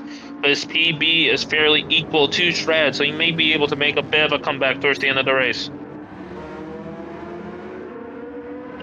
Hyan and Moose are closer than ever. 1.1 seconds separating the two. Now Moose, with the faster engine, might be able to have an easier time on an overtake compared to Ramos's attempts at the Ferrari earlier in the race. But as I said, the Viper's cornering characteristics do not suit this track. So being able to stay close enough for that slipstream to be able to take effect and to have him take that P6 away, not going to be as easy, as he's going to have to follow the car down the corkscrew and down the final two corners.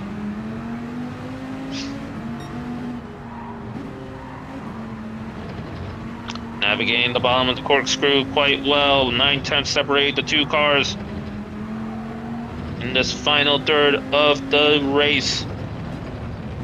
Let's see, 1 second separates the two. Let's see how much closer that Viper can get by the end of the straight.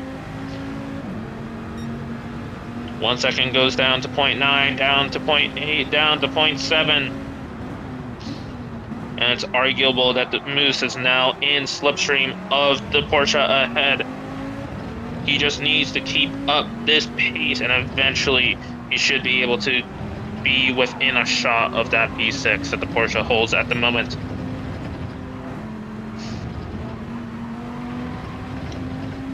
Going through turn 3, the Porsche has a bit of an advantage through there. Going up the hill, Porsche will have the advantage on the corner, but the Viper will have the advantage up the hill. Almost equal between the two into the fast sweeper through the left-hander. But the Porsche opening up that gap back up to 1.1.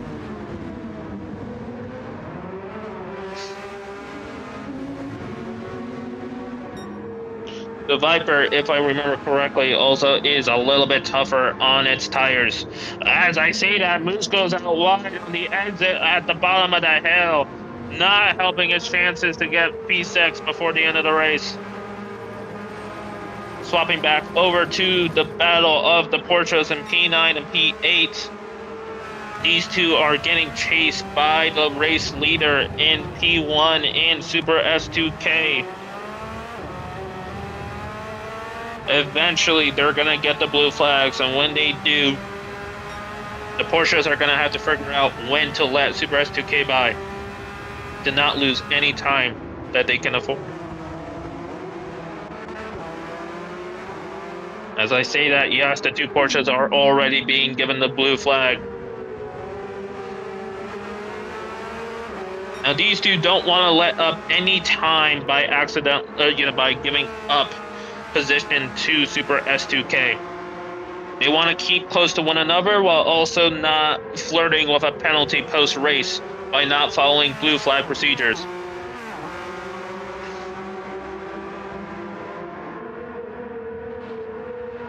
Now you may be thinking, why would Super... Oh!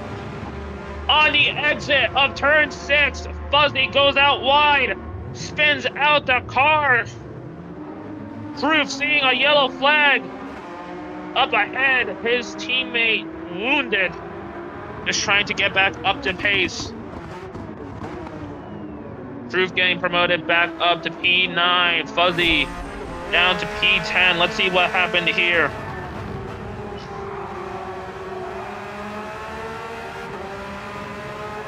Starting the uphill section. What happens on this fast sweeper? Oh, his right rear tire dips into the gravel on entry. Gets his car all slided sideways and spins around in the gravel a little bit.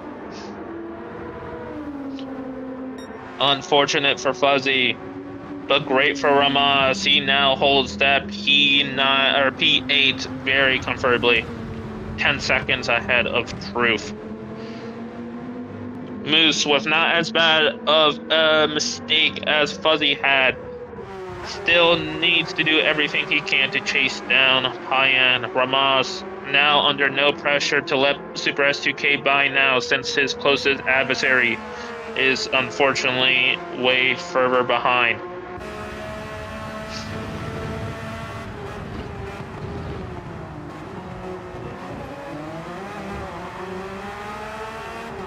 Navigating the corkscrew quite finely between the two Porsches.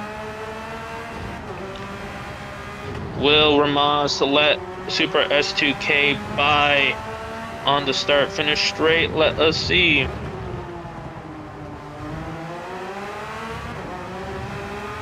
Maybe not on the straight necessarily, but towards the end of the straight, we will probably see a swap. Super S2K, I believe, flashing his lights briefly. Ramos does get out of the way, keeps his outside line. Super S2K able to slot past him down the inside. 25 seconds ahead of our P2 and Jake P3 Inuyasha seemingly not being able to keep his early pace on the softs, and Jake is able to just keep running away with his P2, but also being held up by his Ferrari compatriot in Red Bull.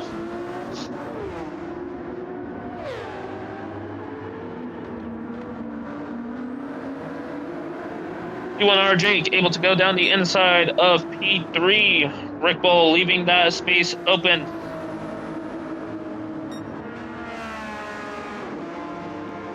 Let's see, Inuyasha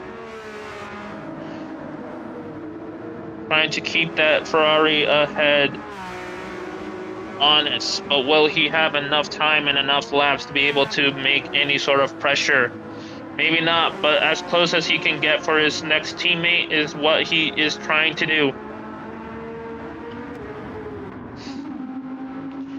As we go down, Shred, Street Tom, and Pyan, P4, P5, P6 between the RA members. A great showing, and different machinery as well. An Audi, a Lexus, and a Porsche. Very talented between the three drivers, between the three teams, able to bring up different machinery up through the field.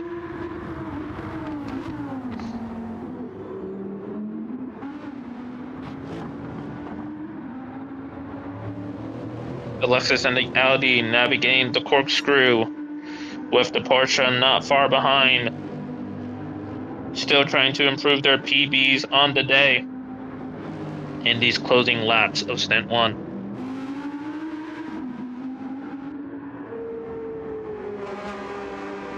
Pyan at the bottom of the corkscrew. 4 seconds of an advantage on top of the Viper. Not exactly a walk in the park quite yet, but a very healthy advantage over Moose behind. As we see Ramos goes off the track at the penultimate corner. I wonder if he had a bad entry, as we see so many drivers today. Going down the corkscrew, no issues so far, going through the left-hander. Into the entry. He hits the sausage curb at the apex, causing his Porsche to go unstable and go out wide. I believe that is the first incident we saw at that corner today. We see a lot more of the sweeper or the corkscrew. But still able to hold his P8 over the S7R boys in Truth and Fuzzy. Fuzzy also not letting Truth run away so easily. Truth did have to go for a super early pit stop in order to fix that damage, but at the cost of running his softs. As I see that, Fuzzy goes out wide at the exit of turn 4. Loses the car in the same spot as Truth did earlier in the race. Unfortunately, folks, the commentator's curse is real today. Unfortunate for Fuzzy, who had a very strong showing earlier on. But that doesn't mean that the race is over for his team quite yet. Stint 2 still has plenty to offer.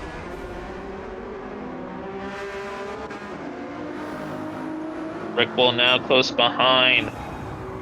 but Fuzzy does still have his tire advantage on the softs. Rick Bull started on the softs and now is on the mediums.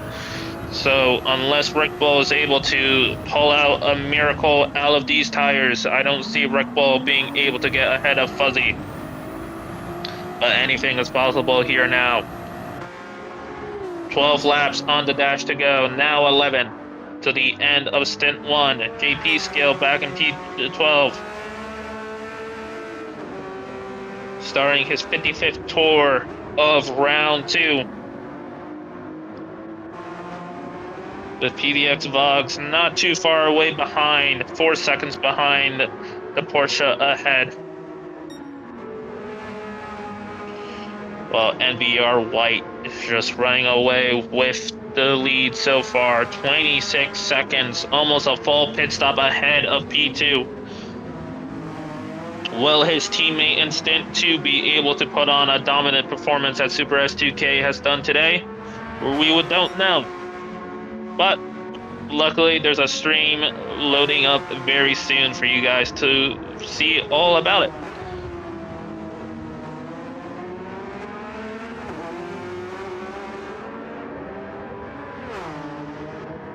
Super S2K, P1 RJ, and Inuyasha currently hold the podium spots for now. And as I said previously, you don't have to go anywhere. You don't have to navigate any YouTube channels or anything like that. This stream automatically goes into the next stream for Stint 2. So just stay in your seats, maybe go run off to the bathroom, or maybe get a snack or a drink. But you don't have to do anything in terms of navigating the menus. We have done it all for you already. Inuyasha able to find a little bit more pace in his tires. 2.6 or 2.8 seconds separating the P2 and P3.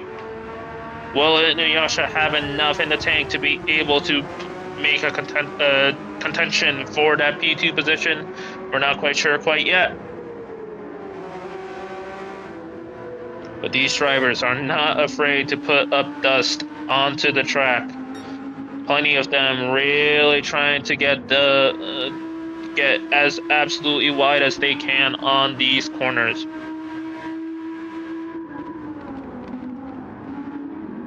RA Shred and P4 opening the gap up a little bit more to his RA teammate in the Lexus. 6 seconds now separates the two. Payan as well. The gap runs away a little bit more with 13 seconds.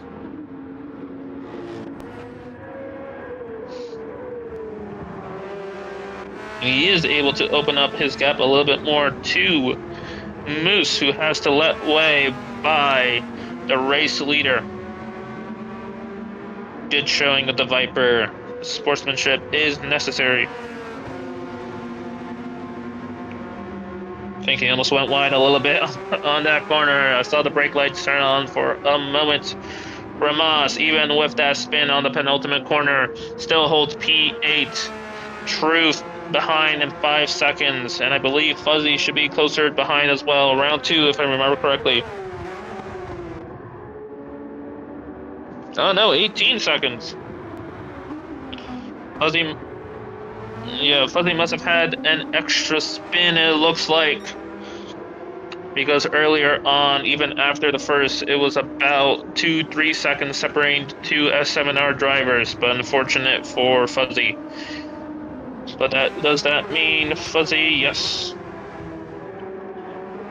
But Rick Bull with the mediums, just unable to do anything to get ahead of the Porsche ahead.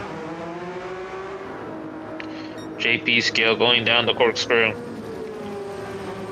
With Vlogs getting semi-closer behind, but still the gap stays consistent at 4 seconds. No apparent advantage between the two drivers quite yet.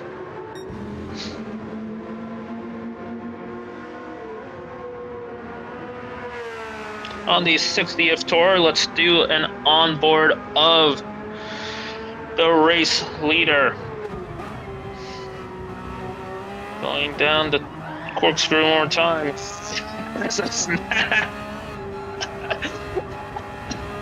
I'm sorry, folks. I feel like every time we go on board with a driver, something happens to them.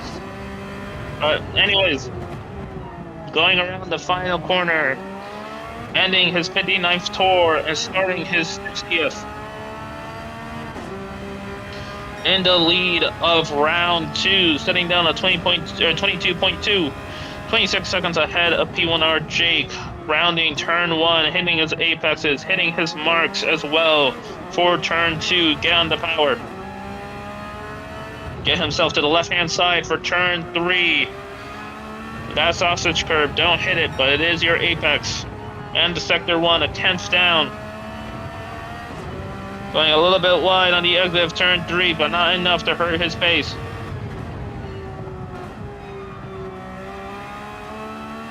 The beginning of the uphill section goes well for him. Still in contention of improving his PB, improving his fastest lap. Going up the hill one last time before going into the corkscrew. Hit his apex, hit the second apex, going over those rumble curves. Down half a second, unfortunately not enough to be able to improve his fastest lap. But rounding the penultimate corner, going out wide, getting himself back to the right-hand side, getting the car nice and pointed for the final corner. And that gives us a 21.3.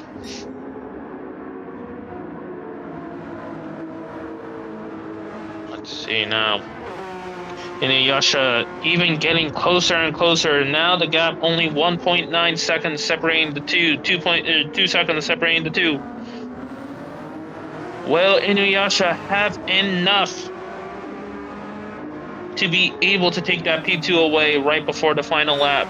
We only have 5 laps left to go, folks, before these drivers go into the pits and drop off their cars for their teammates in the second lobby of Stint 2.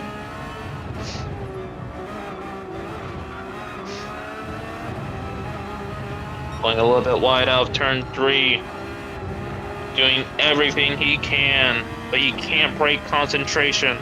One small mistake and his P2 dreams are out of the window. Going up the hill, rotating the car nicely to get that power down nice and early. Ferrari does the same.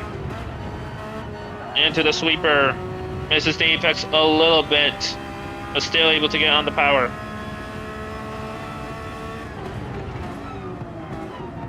Down into the corkscrew. More of a tighter entry than we see as most, because he wants to get on that right-hand side to the bottom of the hill. Has to be patient on the throttle. Into the penultimate corner where you carry the momentum. That's the most important thing of that corner. Unlike this corner where the most important thing is getting your braking point right. A little bit of a snap on exit, but not enough to make him lose control of the car. The gap remains neutralized. 1.9 seconds still.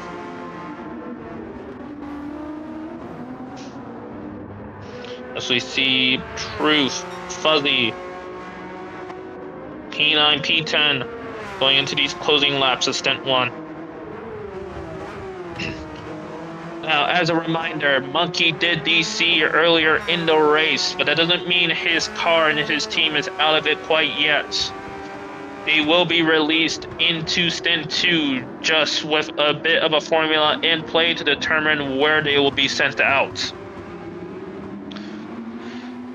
That doesn't mean that their team is out of the contention, just means that they may have to take a bit of a time penalty, but that doesn't mean they're out. They're still in contention of the win, especially if Monkey's pace is anything to go by.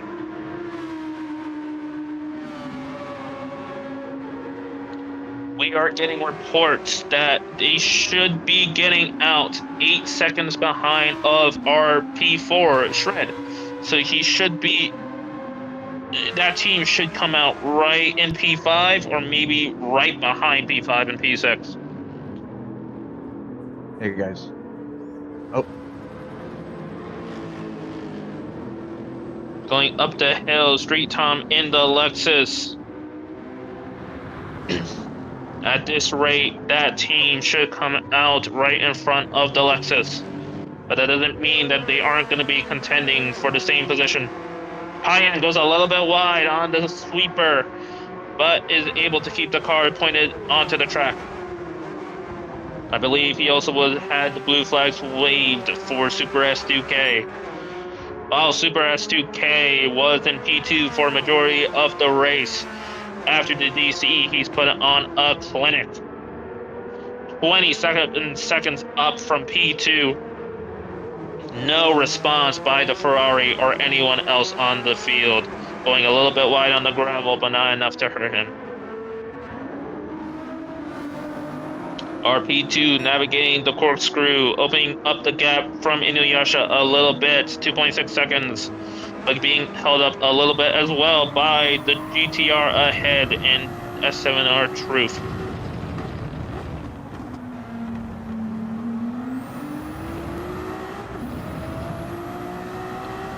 Truth going onto the inside, trying to open a lane. Switches back out to the outside, trying to open up a lane for P2.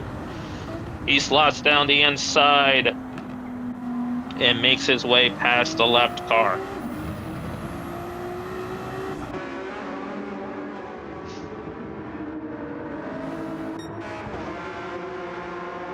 As we see our race leader going into the corkscrew for the third to final time. Now, after all these guys swap over their drivers into the Stint 2 drivers, they will remain in the pit box until we give the A-OK for them to go onto back onto the track and finish out the lap and finish out the race accordingly.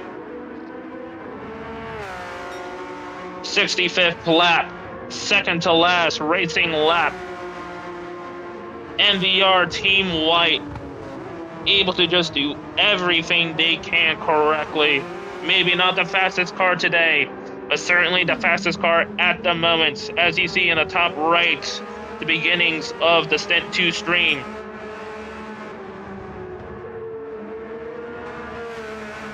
These guys are all waiting for their signal from their Stint 1 teammates to be able to swap over into their cars, but they will have to take fuel before they are able to go out onto the racetrack.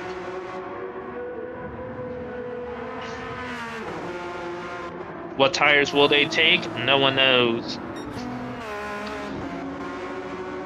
Inuyasha now in the background is being held up by Truth. Goes a little bit wide out of turn 4. Truth is trying to give a signal for him to let go of the Porsche, but the Porsche was just not close enough behind. Truth does make way now. Going up the hill. Inuyasha is now 2.9 seconds away. His pace, unfortunately, going away from him. As I now get readings that the race leader is now on the final racing lap. 27.4 seconds ahead of his compatriots in the Ferrari and the Porsche. Let's see if his Stint 2 driver is able to keep up the pace and keep up the domination of round 2.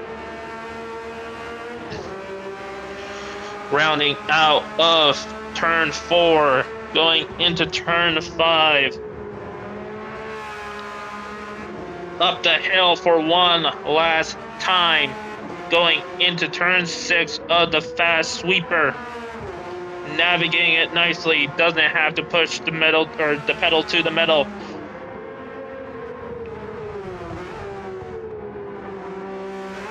Navigating down the corkscrew just fine.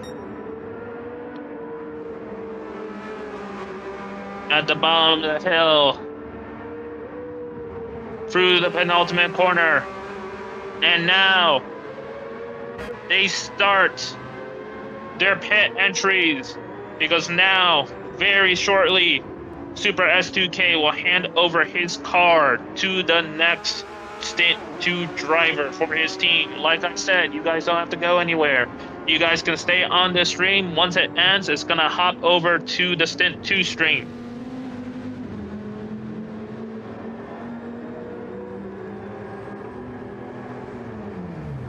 it should be right now. The Stint 2 driver should be on his way. The Ferrari close behind, and P1R Jake taking out P2. 3.4 seconds ahead of Inuyasha in P3.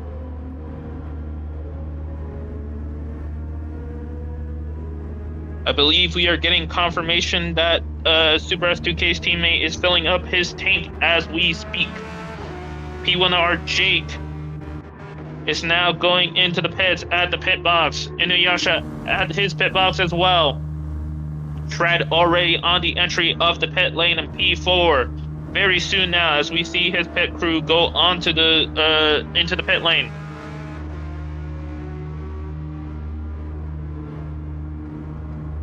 As you see in the top right, P1R Jake's a teammate in the Ferrari dropped down from the jacks and is now filling up his car.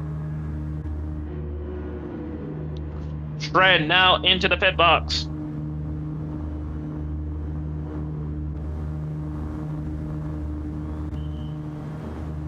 Street Tom as well. The Lexus is now in his pit box.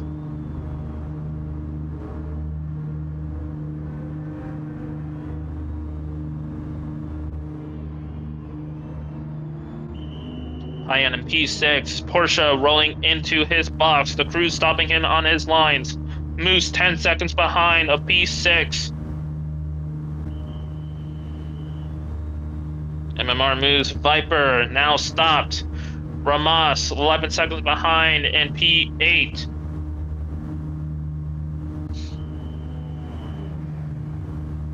Now at his box, the two S7R duo in Truth and Fuzzy.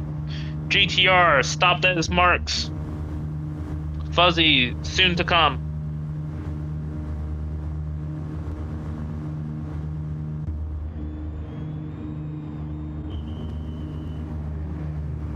Yes, the Porsche and Fuzzy is now stopped. Red Bull. In the Ferrari of P11 with JP Scale and Vogs close behind. Ferrari is now stopped. JP Scale and his Porsche now stopped. And the final one in PDX Vogs in P13. Rolling into his pit box. So all the drivers in Stint 2 shall now should have their signals to go out and start their Stint 2 session. Thank you everyone for coming here and watching Stint 1 of round 2. Very shortly here, the stream will end and you will now start seeing the beginnings of Stint 2. Thank you very much, everybody, for watching IRO X S7R GTSC Round 2.